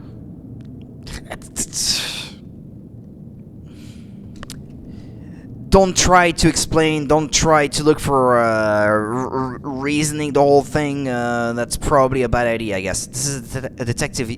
This is a detective you all know. Is even the lead detective on the current case. He appears to be a very emotional man, but his psych profile says he is without emotion. Take that! He fakes emotions, I guess. What are you saying? You mean the Phantom is Detective Bobby Fulbright? Exactly, we were all taken in by his fake persona. Detective Fulbright's real identity is the Phantom. Maybe that's why he's so over the top. And didn't I say earlier I didn't like the guy? Order! Order in the court! Mr. Wright, how could this be? In justice we trust, yeah. That's easy, Your Honor. Detective Fulbright was leading the 4th floor evacuation effort. Our first clue is that he made no attempt to have any other ladder put to use. The ladder in the robotics lab is the only one he ordered to be lowered. The second is that he directed everybody to the basement shelter via this ladder. Verily, it was all a part of his plan to create an escape route. After Detective Fulbright saw to it that the ladder was lowered from the robotics lab, he went to the lounge where he killed Clay Terran and escaped into the Space Museum. The museum started moving slowly, so he waited for the right time, got a running start. And just as the corridor was passing the ladder, he leaped onto it. Grrr, I don't believe it. That addle-pated detective did all that. Addle-pated. Was it really him? I mean, all this time, I thought... Sorry we didn't catch your name.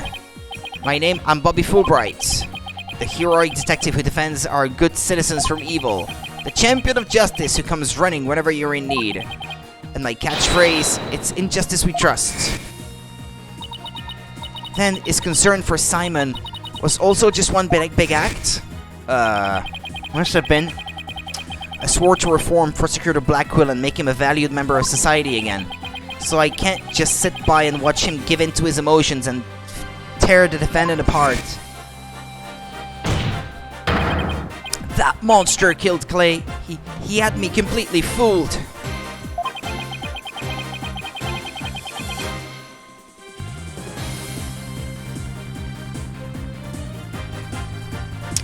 Come to think of it, he's the one who brought that bloodstained lighter to court too. The scumbag even made me turn on Athena. Damn it, how the hell did I fall for all that? For him to have wormed his way into the police department as well. Your Honor, the defense demands to question Detective Bobby Fulbright. Yes, I agree that we need to hear from him right away. The court will take a short recess and then Detective Fulbright will take the stand.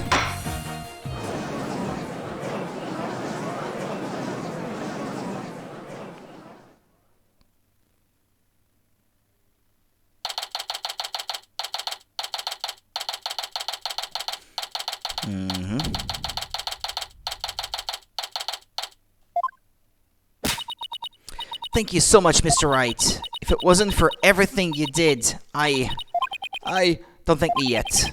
We still have an uphill battle to fight. You got it, boss. Apollo. Apollo.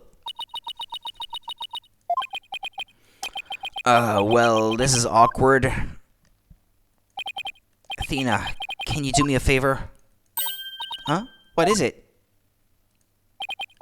Could you punch me, please? What?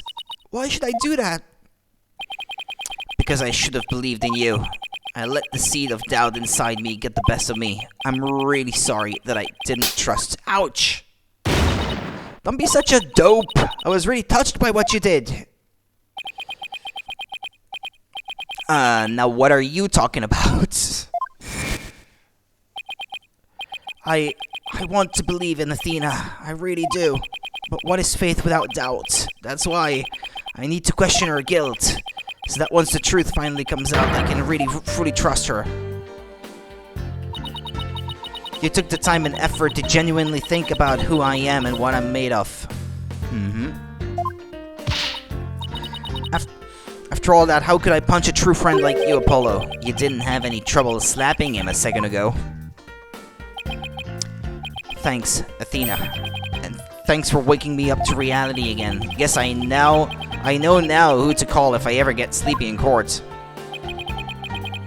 Looks like you have some promising young people working under you.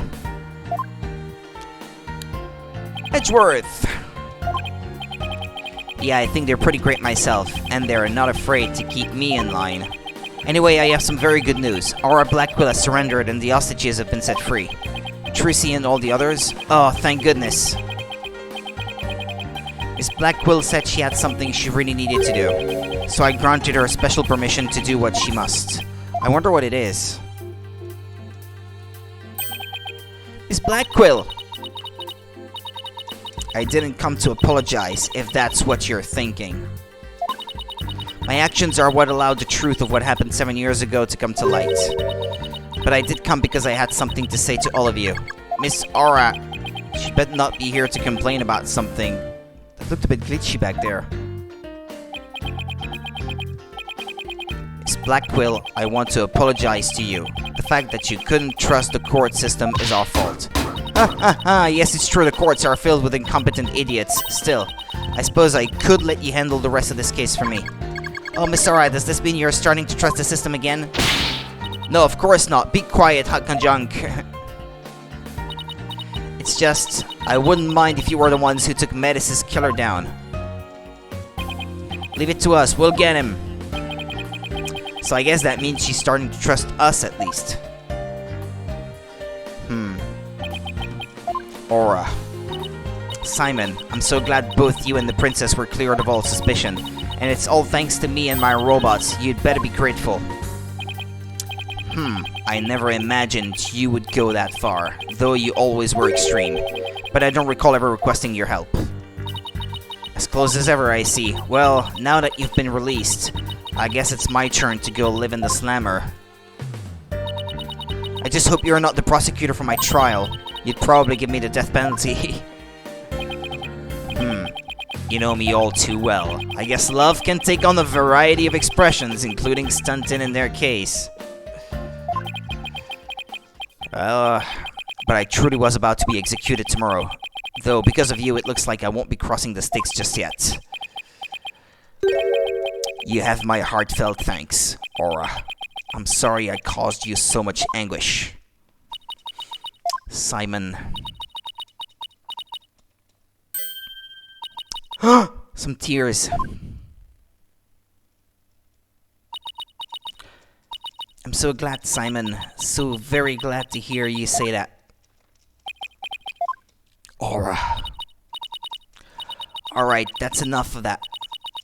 Bailiff, take me to the detention center.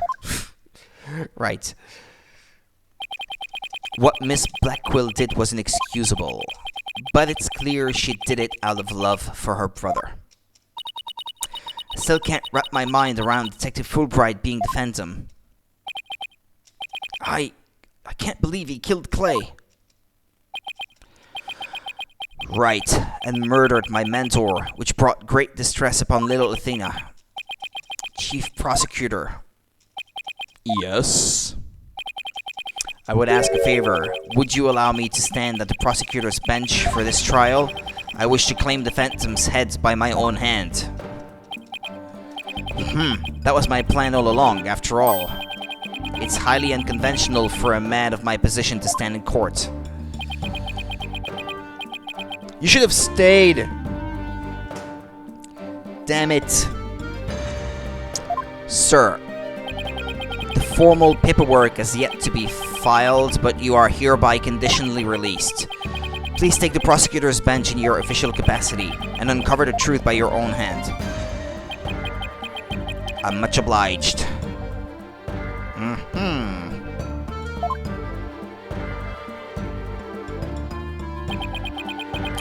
The day to part with these has come at last. Chief Prosecutor, could you? You don't need any help, you can break them. Yeah, but I guess you would still have the cuffs, though.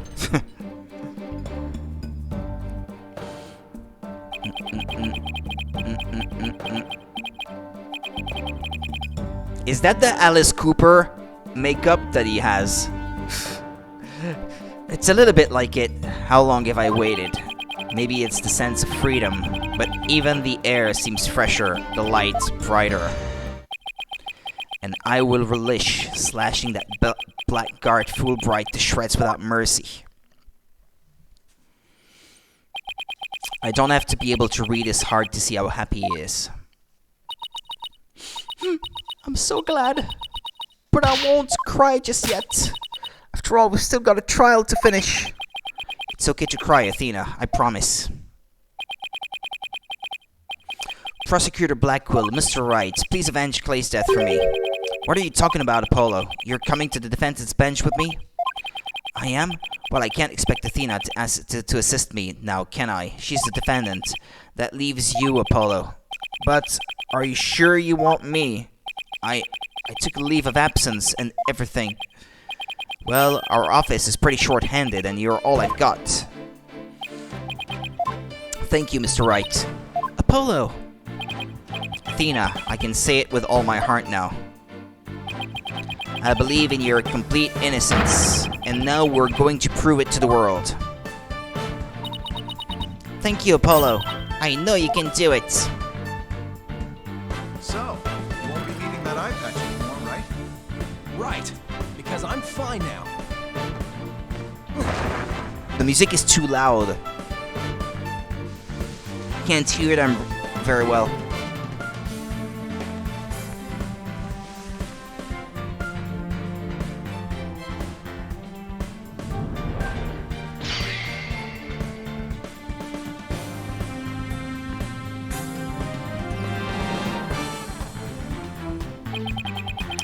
Now, this is the Apollo I know.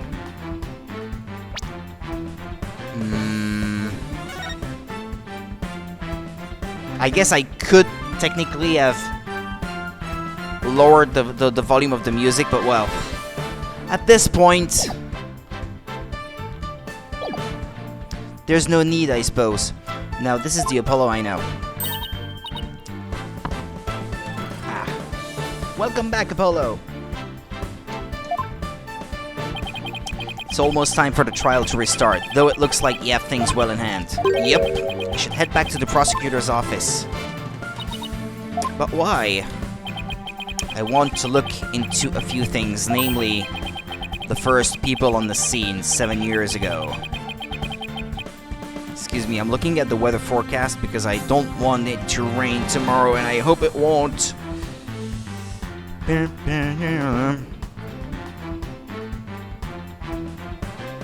Oof. 90% chance rain. Oh no. When is it going to end?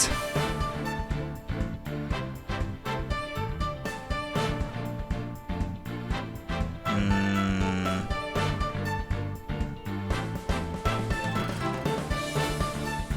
40% chance, 40% chance, 40% chance. All through the morning tomorrow. Very little wind though, although, no, I think this must be incorrect.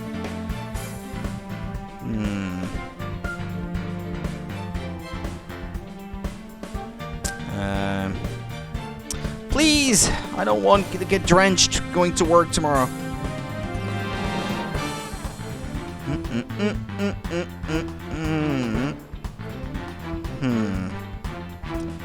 It might rain around 6 a.m. tomorrow morning. Ah, well. And again around 6 p.m. when I have to come home. Wonderful. Just wonderful. First people on the scene 7 years ago. The facial data registered by the robot. And Detective Fulbright's background. Sounds great, Edgeworth. Thanks. I expect to be repaid with a victory, Wright. Now if you'll excuse me. Okay, you two all set to go? You bet I am. Let's do this.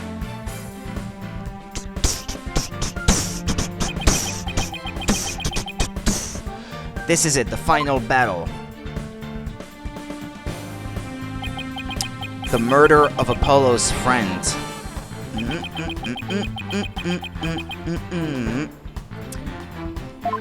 The bombing incident.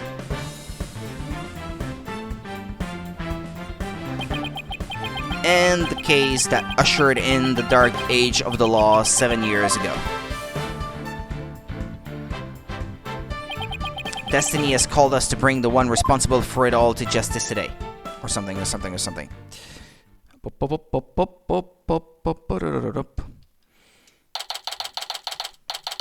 Can you still have a look at the text from before? justice today. Okay. Knock, knock, knock. Knock, knock, knock it on heaven's door. Let us now reconvene. The defense is ready, Your Honor. The prosecution has never been more ready. You know, this is the first time we've been at the defense bench together since I debuted. Now that you mention it, although back then I thought you were more loud than you were reliable, you've really come a long way since then, Apollo. You've grown a lot. Well, there have been some hiccups, but I guess I've done pretty well. He's still got that ego of his, though. Prosecutor Blackquill, with the 7-year mistake now resolved, you can finally take your rightful place. Yes, I guess we can keep the chit-chat for later. Bailiff, please bring in the witness immediately. Even with those handcuffs off, Prosecutor Blackquill seems to be pretty much the same. 7 years of grumpiness doesn't go away so easily, I guess. Grumpiness. Ha ha ha ha, Bobby Fulbright here. I heard I was needed on the stand, so here I am. Detective Fulbright, do you know why you have been called to give testimony? Yep, because there is only one reason why I'd be called. In justice we trust. And that is because it's time for justice. In justice we trust. Objection! If he is a psycho, he's hiding it well. You can't fool us with that act anymore. Your justice is nothing but lies. What? Are you questioning the integrity of my sense of justice? I mean, sure, sometimes I make mistakes, but hey. He's acting exactly the same as always. Tell me about it, he must be feeling awfully confident. Fulbright. If you wish to dispel our suspicions, then let's get to your testimony. Alright, fine. You want me to prove my righteousness? I can certainly do that. The embodiment of justice. Or so he says.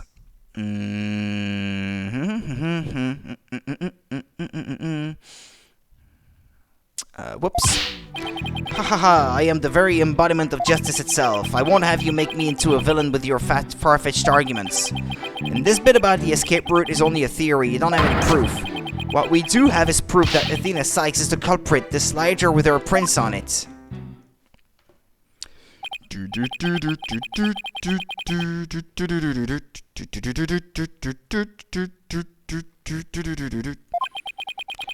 Whoops. I skipped a line. I've got the issue here. Okay, there we go. So you're saying the suspicions against you are completely false, and that the defendant is the real culprit? That's right. Mr. Lawyer's escape route is totally circumstantial. He doesn't have any proof that I made a big leap onto a ladder. We don't have proof. You are correct about that. However, you don't have any proof of your claim either. I guess you're right. But you can't define justice with evidence. You can define it anyway. Justice just is. Objection! Don't make me break out a dictionary on you. Please don't throw the book at me. Tell me them didn't just make me set up a stupid pun for him. Let's just try not to lose focus, alright? But my justice is crystal clear. What's not clear are your eyes. Wake up and smell the justice. Silence!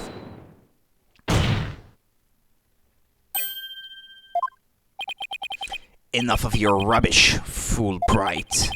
If you have even an ounce of justice, then you will answer the court's questions and prove it. Prosecutor Blackquill. Prosecutor Blackquill looks torn. Well, Fulbright was his partner after all.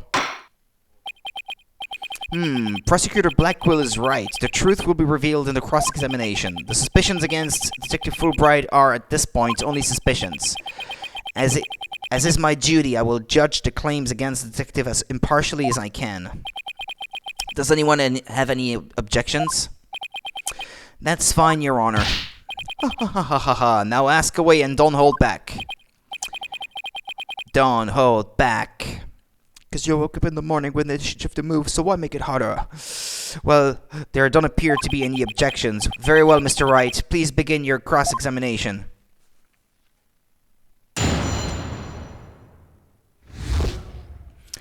The embodiment of justice. I am the very embodiment of justice itself. I won't have you make me into a villain. Etc., etc., etc. My arguments are hardly far-fetched. There's careful reasoning behind my theory. Yes, well, apparently there's reasoning behind even a tofu burger. But what we have against Miss Sykes, though, is not just reasoning, but solid evidence.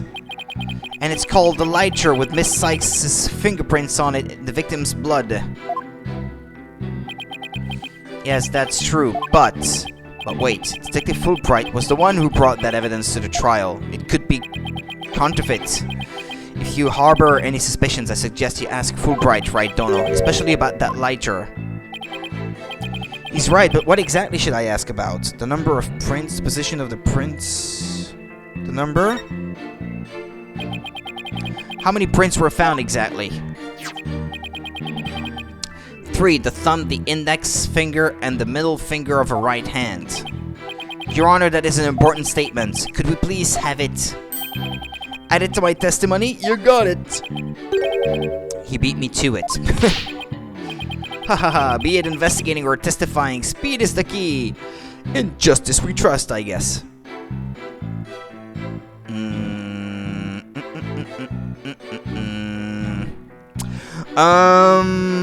Hold on a minute. Let me check something. Whoops.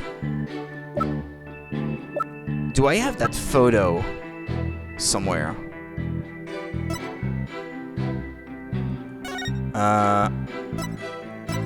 No, not here. Not here.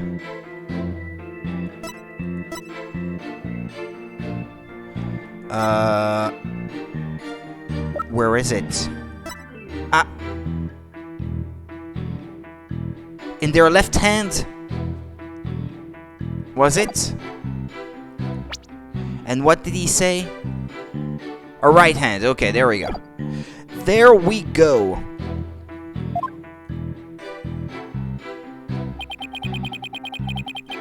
So I have to present this. This one. Objection! Here. Objection! Okay,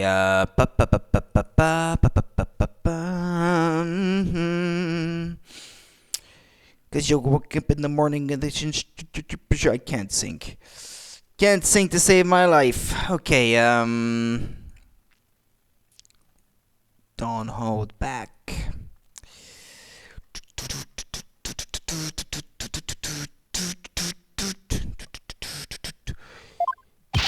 You said the prints were from a right hand. Is that correct? That's right. Very clear prints. Whoops. But that just doesn't add up. Huh? What doesn't add up? According to Miss Blackquill, who saw the culprit herself, this person held the lighter in their left hand. Oh? So here's the dilemma before us. Where are the prints on the lighter from a right hand instead of a left? You're right, it doesn't make sense, does it? Your Honor, this lighter can hardly be called incriminating evidence. The witness's claims don't even hold water. Detective Fulbright, I hope you have a good explanation for this. I just can't understand it. There are definitely right-hand prints, but then why are they inconsistent with Miss Blackwell's statement? I've got it. What have you got, Detective? Herpes. AIDS. The mirror. The witness must have seen a reflection of the culprit in the mirror. Go on. Miss Blackquill was looking in through the window of Boarding Lounge 1, wasn't she? I believe so. If you mean the little window in the back and to the right of the room? That's right, and across the room on the opposite wall is a large mirror. I do remember seeing it. So are you saying... Yes, the culprit Miss Blackquill saw must have been a reflection of that person in the mirror. That person seems to be very close to that window, though, not being reflected in a mirror that's in the far back of the room. At least in the image they're showing us. In that case, right and left would appear reversed, wouldn't they?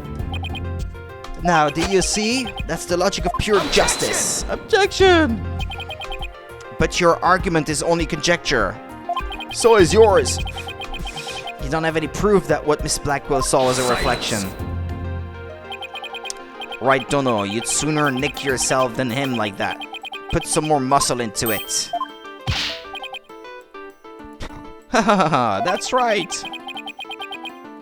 Besides, the lighter couldn't have been in the left hand. And why not? Miss Blackwell said she saw an Earth emblem on the lighter, didn't she? That emblem is only on one side of the lighter. You're right, there's no emblem on the other side. Exactly, as blank and smooth as the judges find scope. If the culprit had held the lighter in their left hand, they would have covered the emblem. Uh-oh. What's more, this is the kind of lighter you flick open with your thumb before lighting. So if the culprit had held it in their left hand with the emblem out and visible, they wouldn't have been able to open it, let alone light it. But if they had held it in their right hand, they could easily open it and light it. Yeah, okay, fine. This all means that the culprit was definitely holding the lighter in their right hand. No! Come back, my beautiful contradiction! It appears you've planted a flower that bears no fruit. See how it withers before my flower of justice. He's tough. He's managed to discredit almost everything I've proven up to this point. In justice we trust. Now, do you see? I'm not this phantom you've been talking about. I mean, are you sure there really is a spy? I bet they're just a figment of your imagination. Oh, it's so sad, so very sad, but I'm afraid Miss Sykes is the culprit. Hold it! You'd like us to believe that, huh? Detective Fulbright, I believe you said that the emblem is only on one side of the lighter. Are you sure about that? Of course I'm sure. Why don't you take a look for yourself and see? Do you see an Earth emblem on both sides of the lighter?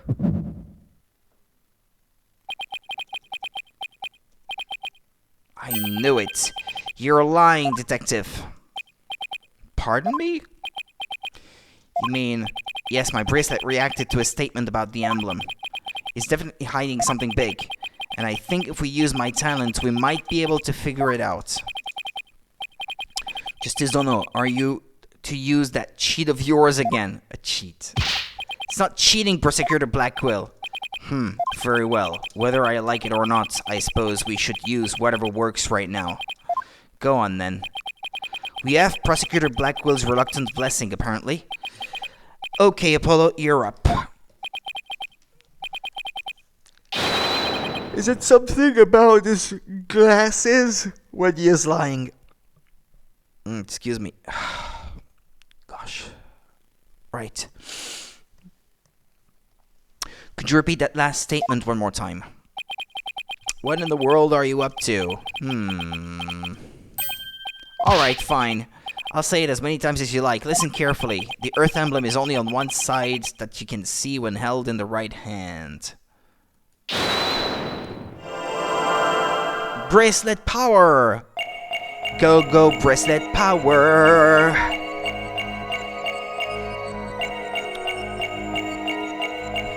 Go, go, bracelet power! Whoops. Go, go, bracelet power! Motherfucking bracelet power!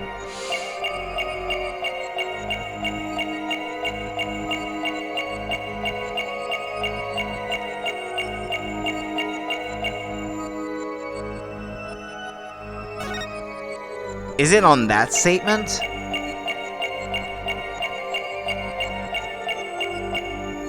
The thumb?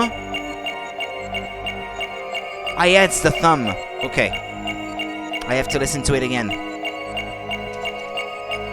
Whoopsie!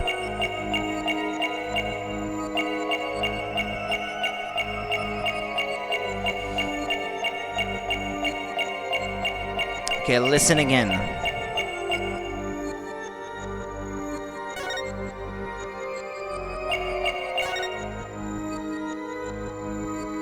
A twitch.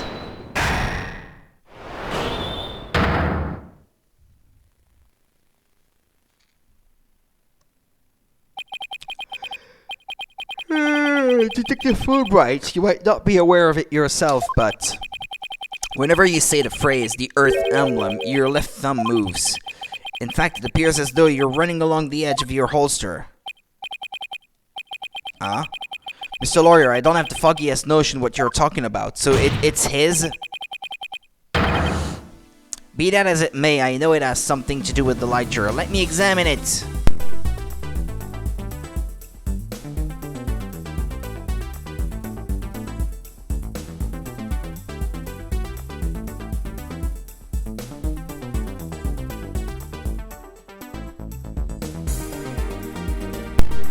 Okay. Let me examine it. But why? You're not making any sense. You can't just... Silence! Be still and do as you're told, Fulbright. If you have nothing to hide, you shouldn't mind them having a look-see, should you? What? Not you two, Prosecutor Blackquill. I'm not sure what this is all about, but if Prosecutor Blackwood insists, it must be something important. I will allow the defense to examine the lighter. Good, now maybe we'll learn something new. I hope so. Now let's check every inch of this thing.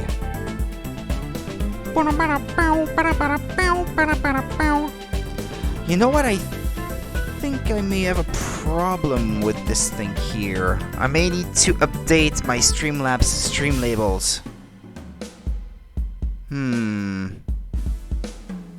Well, I'll try at another moment anyway. Not in the middle of the stream. Wow, shoot.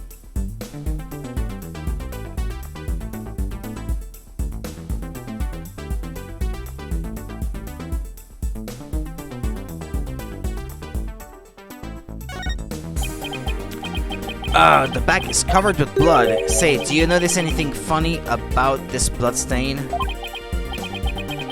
You're right, it absolutely breaks off unnaturally.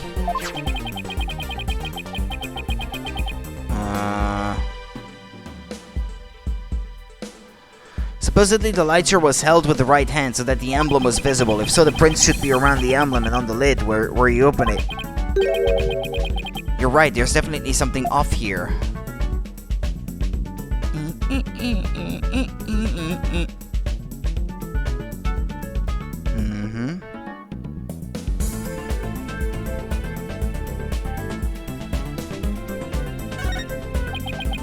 I don't see anything unusual about the top of the lid, but Detective Fulbright's words were definitely hiding something. Let's look for something that has to do with what he said. Well, the emblem himself. So this is the Earth emblem Detective Fulbright was talking about. See anything noteworthy? I don't know, the satellite looks like a tennis ball. Hey, look at this! The emblem's actually some kind of button.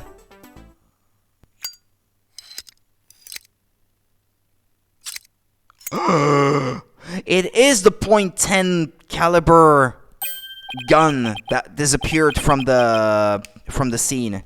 Wow, it transformed into something. A handle, a trigger. Is this what I think it is?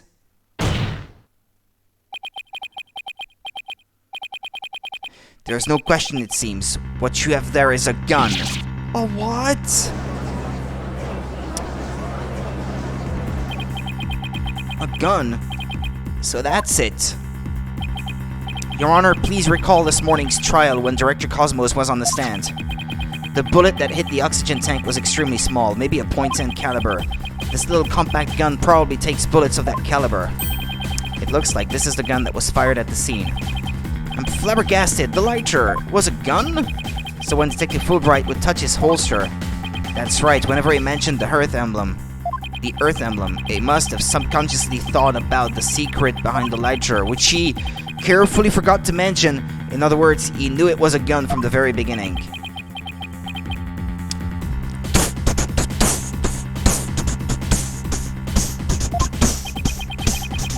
A lighter that transforms into a gun seems like a spy gadget to me. It's not the kind of thing any ordinary person could get their hands on. In fact, I'd say it's strictly in the domain of elite spies. Detective Fulbright, you will explain yourself.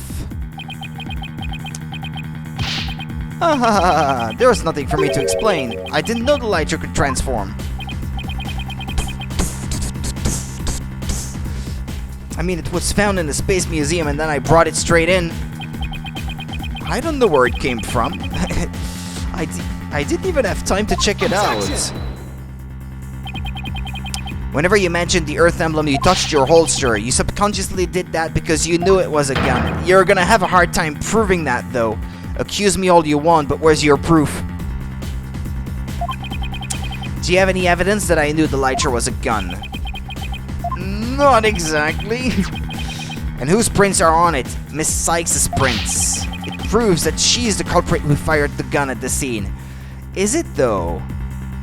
Her prints on it are not of her holding it like it's a gun, right?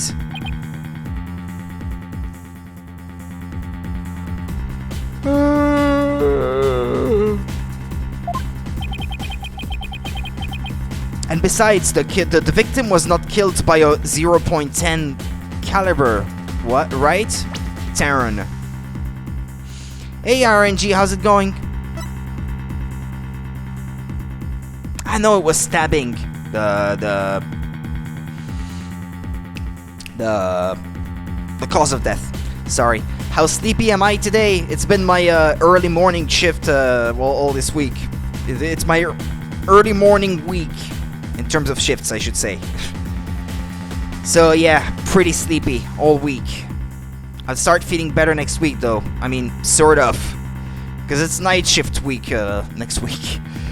It would appear that the detective is right. Are you guys really trying to prove your client innocent or what?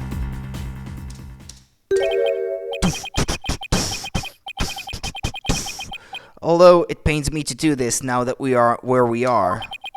I have to make the following assertions coming from the prosecution side. The person who fired the gun at Director Cosmos in the lounge after the incident. And the person Miss Blackquill saw holding the lighter. And the person who murdered Mr. Terran. And the person who bombed the Space Center. Are all the defendants Athena Sykes, not Skies. The prints on the lighter are decisive proof. Ha ha ha! Now do you see, a man on the side of justice couldn't possibly be the culprit. And I think this about sums up Miss Sykes' part in the whole affair. The evidence certainly does seem to point to the defendant's guilt. Do you have anything to say, Prosecutor Blackquill? Evidence is everything in court, therefore Fulbright's claims stand firm. But calm down, Apollo. He's just saying that because he has to as the prosecutor. Mr. Lawyer, our job is to pursue criminals in the name of justice. You shouldn't cast suspicion on people based on something as dubious as a habit. In fact, you have a bad habit of showing up in court with an awful case of bedhead. Objection! Objection! Says the man who wears sunglasses at night. If it's proof you want, it's proof you'll get. I'll prove that this lighter is not Miss Sykes's, but yours. Sounds like you've hit on something, Apollo. It's just if the prints on the lighter are the basis for accusing Athena, I think we should reconsider the credibility of the evidence itself. You mean you think this lighter might be forged evidence? I've thought about that from the start. That's right, it could all be part of Fulbright's bigger plot. Did you do anything out of the ordinary while I was off on my own? I can definitely think of a few things. It is indeed. Have a look at this. What's this? A lighter? Detective would like to run a comparison on some prints we found in the boarding lounge. Ah, yes, I just happened to have compiled the print data of everyone related to the case. I can always make another copy for myself, so it's all yours. Consider it a gift. We assume he's been laying a big trap for us all along. There's gotta be something off about this piece of evidence. What's wrong with the lighter as a piece of evidence? How the prints were left on it, the owner of the prints, where the prints are on it. Well, it's not so much the owner of the prints, I would say, but it's probably either where the prints are on it or how they were left on it. Can we prove in any way how they were left on it?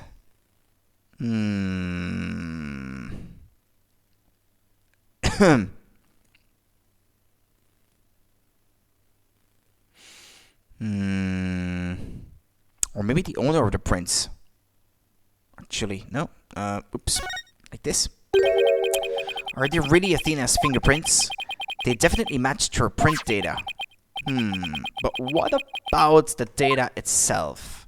Because how would he have managed to get her prints on there? Yeah. Detective Fulbright, you were the one who provided us with the lighter and print data. Isn't that correct? Ha! Yes, what about it? He hesitated there. You say Miss Sykes' prints match the print data. Where did that data come from? But I have to wonder, was the data you used official? Mr. Wright, are you suggesting that the evidence might have been fabricated? I guess there is only one way to find out. Let's re-examine the prints. Using the official sanctioned print data of the people involved in this case. What? You dare insult the epitome of justice and integrity? There is no need for such antics. Silence! Silence! Your Honor, I lend my voice to the defense's request.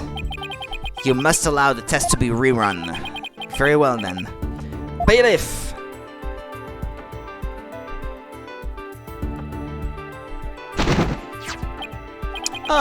It appears that the official data is here. And the results? It's just as the defense claims. This proves that the prints on the lighter do not belong to the defendants. Yes. The fingerprints actually belong to the victim, Mr. Clay Tarrant. Lighter updated in the court record. There were Clay's fingerprints on the lighter? I see. Come to think of it. Wasn't it you, Fulbright, who collected the victim's prints? I personally removed his glove during the investigation. We had to get his fingerprints to confirm his identity after all. When you took the deceased's fingerprints, you could have easily planted his prints on the lighter with his blood, after which you wiped the blood off of his hand.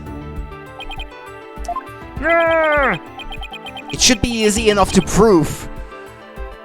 You can use luminol on his hands to prove that there is blood on there where there is not supposed to be any. By your own admission, you were also the one who compiled the phony print data. All to put the blame on Miss Sykes.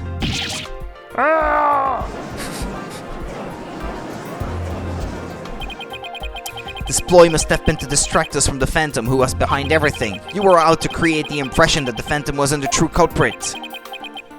So does this mean Detective Fulbright really is the Phantom? Or he knows the Phantom at the very least. So does this mean Detective Fulbright really is the Phantom? Remember the killer's escape route.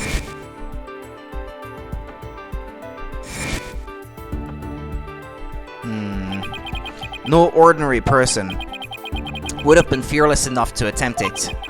Nobody but the Phantom, the man with no emotions, could have done it.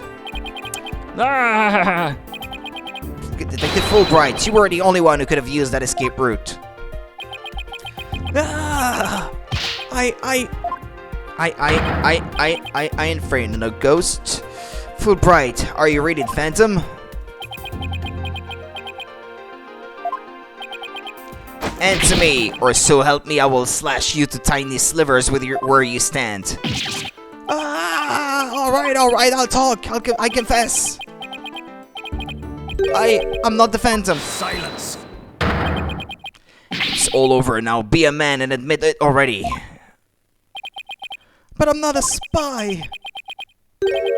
I am an undercover investigator. I've actually been after the Phantom myself. An undercover investigator? That sounds less than wholesome to me. person who hides his identity and secretly investigates in order to uncover information. And that's what you really are, Fulbright? That's right, I was working to track down the Phantom, but sadly, even though I was supposed to catch the spy ended up catching me. He took my family hostage and forced me to cooperate with him. What? Objection! You're telling us this now, but if what you say is true, then he's the one who jumped without fear, so that whole argument is out the window if he is not really the Phantom. Who was the mystery person Miss Blackwood and Mr. Starbuck saw? It was the Phantom, I tell you. All I did was help him by having that emergency ladder lowered for him. Ah, okay, that's what he claims now. I don't believe you, then how do you explain the fabricated lighter? It was also one of the Phantom's demands. Being the detective in charge of the case, it was easy for me to fabricate evidence. Pinning the crime on Athena Sykes was just another one of the Phantom's orders. And you expect me to buy that?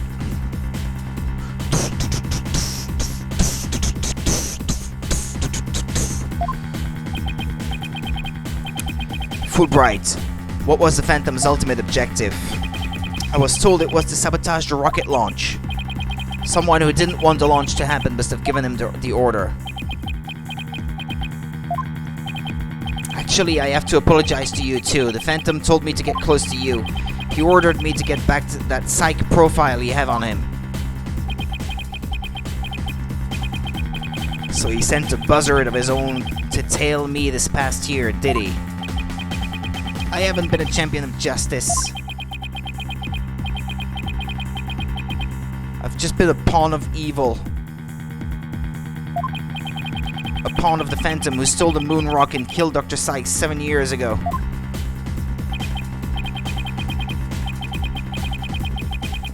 Enough, Fulbright. Just tell us the Phantom's true identity. I don't know. He was very careful to hide it. He has top secret information for all kinds of corporations and countries. So there's a number of organizations that want him dead. If people believed I was the Phantom, I could be killed on the spot. Why, I bet even now. There are assassins lurking nearby. This case is about the Phantom after all. With the ceiling blown off, I suppose you are vulnerable to a sniper's shot in this courtroom. Just 2 seconds ago, Fulbright was treating Athena like a criminal. Does he really think he's going to lie his way out of it now? But on the surface, everything does seem to make sense. This could be bad, Mr. Wright, if we can't find a flaw in his logic. He's right, after we've come all this way, we can't let Fulbright wriggle free now.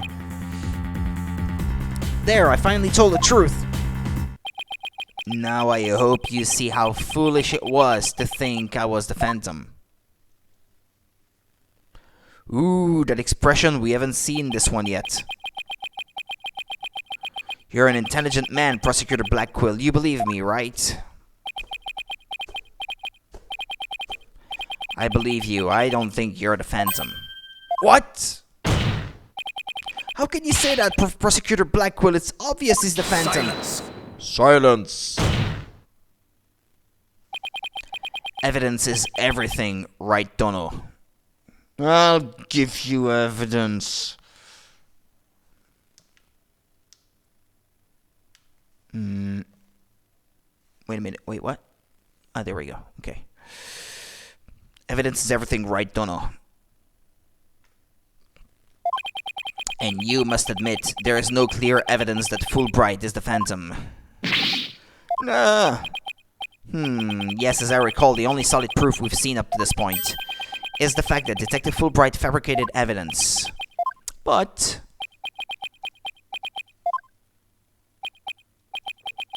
I've known Fulbright here for a year now, and all this time has been quite intent on rehabilitating me. I don't believe his efforts were a lie. Prosecutor Blackquill, this fool truly thought he could reform a death row inmate like me. He went so out of his way in his efforts for me, he actually became quite a nuisance, really. Prosecutor Blackquill, you believe me? Please tell me Prosecutor Blackquill hasn't really been taken in by this big phony. However, even if it was against your will, You still acted as the Phantom's accomplice. You will have to pay the price for that. Throw yourself at my mercy and don't you ever betray me again. Have you got that? Yes. Thank you. Oh, thank you. What about the family being held hostage? He's already forgotten all about it now. We're not gonna talk about it anymore. Such a bond of trust is a rare and beautiful thing. In any case, it looks like everything has been resolved. No! I can now hand down a not guilty verdict with confidence. Objection! Very good, I'm very glad to hear it. It's all over, everything's been cleared up, and Miss Sykes will go free as well.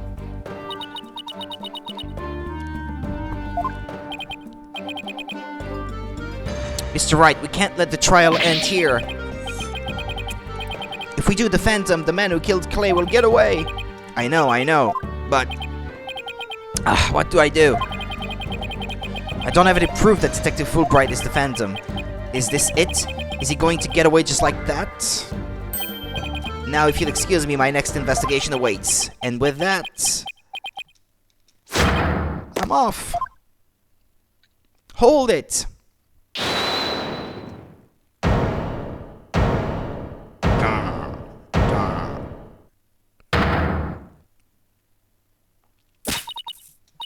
The defense... No, wait. Not the defense. The defendant feels it's not time for a verdict yet and would like to see this trial continue. What? But I was just about to declare you innocent of all charges. It just doesn't feel right to be standing here. Hey, Apollo, think you could scooch over?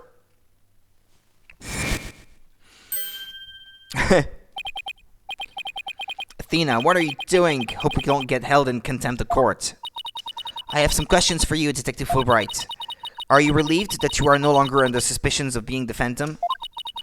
Are you grateful to Prosecutor Blackquill for what he's done for you?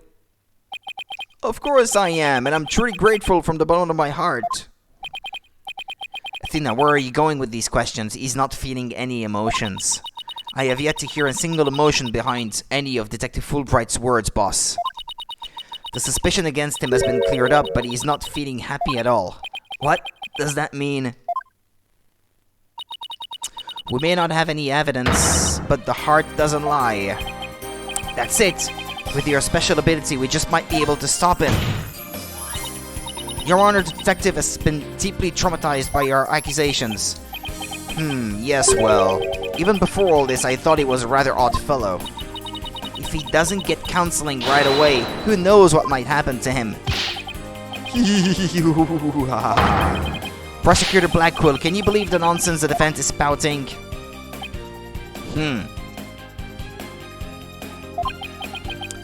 Fulbright, I think you'd better have that counseling. Not you too! You've been making batty remarks ever since you were accused of being the Phantom. Such as you're an undercover investigator and your family has been taken hostage. I fear you might have finally lost it. But I thought you believed me! Silence! Ha ha ha ha ha! How you amuse me so. What's going on here? That was an excellent bit of psychological manipulation just now, Simon. I knew you would catch on, Athena. Mind filling me in here? Hee, guess we left you in the dust, huh, Mr. Wright? Simon was only pretending to believe Detective Fulbright, because he knew I'd notice it. I'd notice if there was a lack of emotions like joy or relief in his response. So he gave me the chance to take a listen. And listen I did to the voice of Detective Fulbright's heart. What? You two were working together just now? Come now, Athena. Show us what's inside Fulbright's heart. You got it. Time to check the instant replay. Widget, mon ami. Let's do this.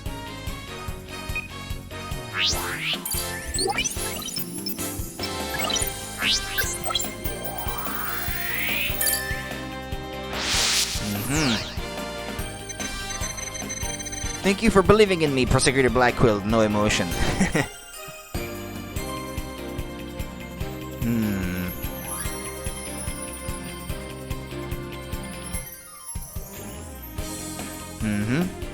Okay. Thank you for believing in me, Prosecutor Blackquill. I am an undercover investigator, but the Phantom was coercing me. Shoot. It's true, you have to keep using the mouse on this one. He stole the moon rock and killed Dr. Sykes 7 years ago. I am a bad person for cooperating with such a man. But he took my family hostage, what else could I do? Even with all his over-the-top expressions and gestures, he's registering no emotion at all. It's just like I thought, and right in line with the Phantom's psych profile.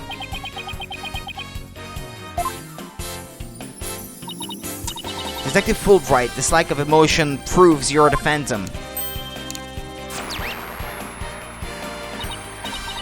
Hey, what's going on? He's jamming our signal. Wait, hold it. What do you think you're doing, Detective?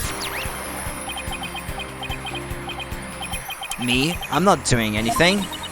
He's trying to hack into the Mood Matrix program. I can't do anything with it like this. Ah! Fancy device you have there, but I'll tolerate no cheating, thank you. Haha, sorry about that. As an undercover agent, I tend to use my secret arsenal without even thinking. More like as a spy. Thanks, Prosecutor Blackquill.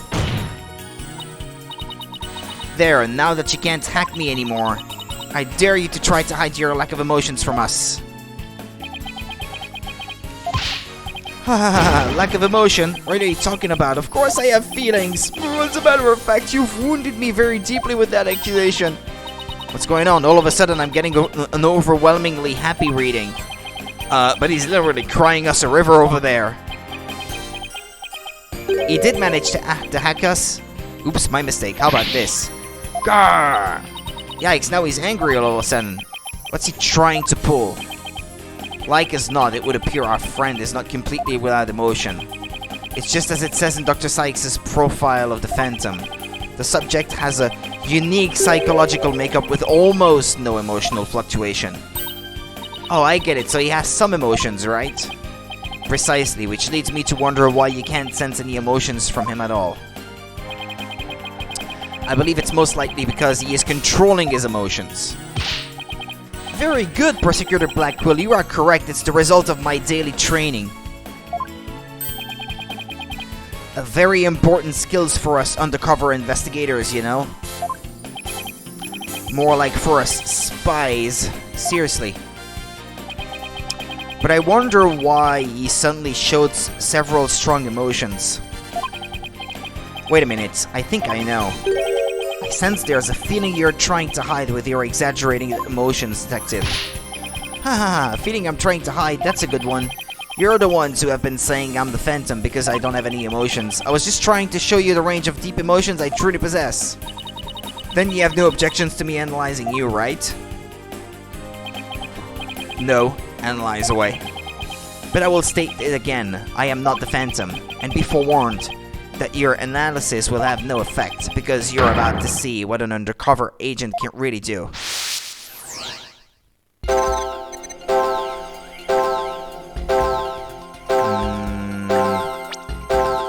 No.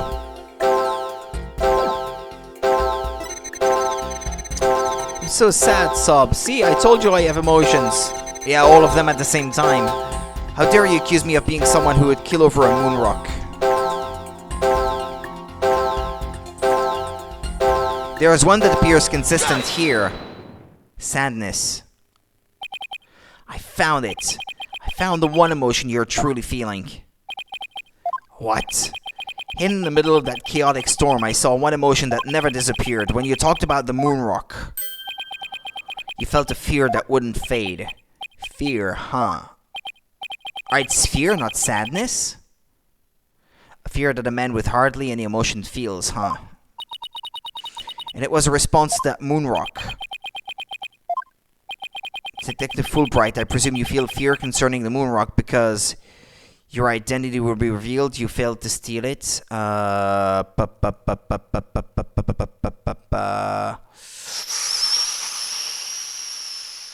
Because your identity will be revealed. Of course, that's it. He's an alien? Enough, Fulbright. Just tell us the Phantom's true identity. I don't know. He was very careful to hide it. He has top secret information for all kinds of corporations and countries. So there's a number of organizations that want him dead. If people believe that was the Phantom, I couldn't be killed on the spot. I could be killed on the spot. Why, I bet even now. There are assassins lurking nearby. This case is about the Phantom after all.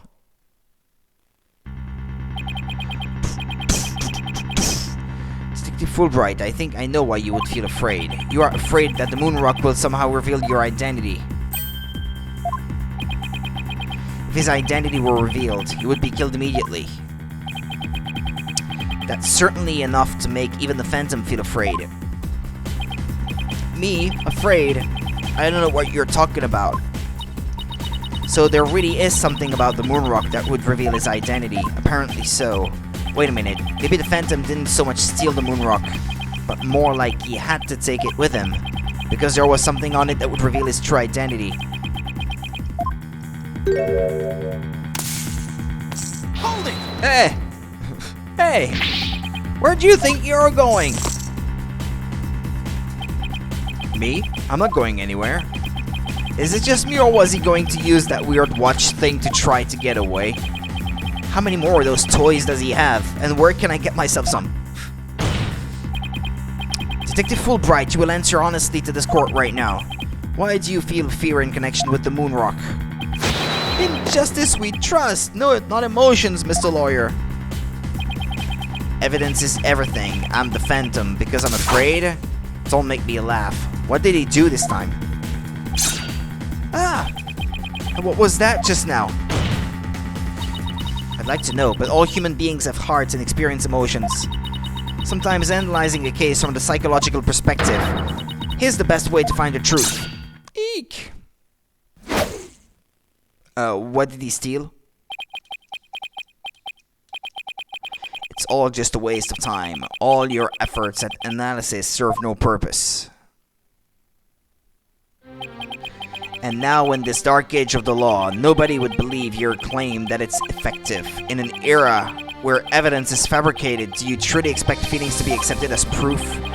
And where exactly is your proof that I fear the moon rock anyway?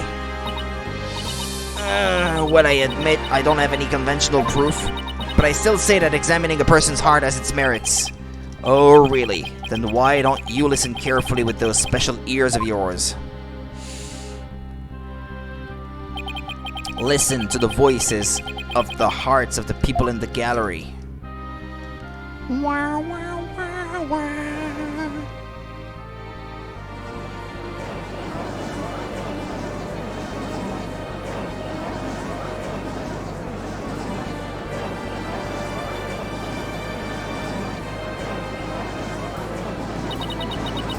All I hear is distrust.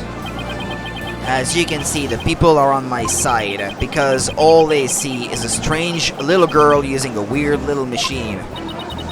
But it's not like I use analytical psychology to falsely accuse people.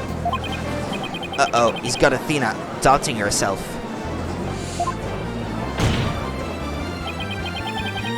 Miss Sykes' analytical psychology has breathed new life into the courtroom. It has freed the hearts of many witnesses and has been key in getting to the truth. Ha ha ha, what nonsense. Your Honor, the defense's claim is a false one. I don't feel any kind of fear when it comes to the moon rock. I see. I see. I will give the opinion of this court. The witness is full of shit. Can we have that?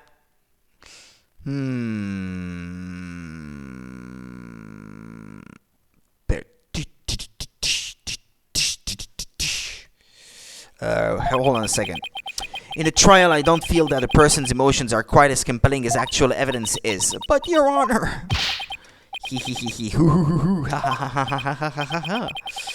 There, you see? Nobody believes you and your trumped-up charges. However, I do believe Miss Sykes' analyses can contribute to making the truth clear. I have seen her do this firsthand several times already.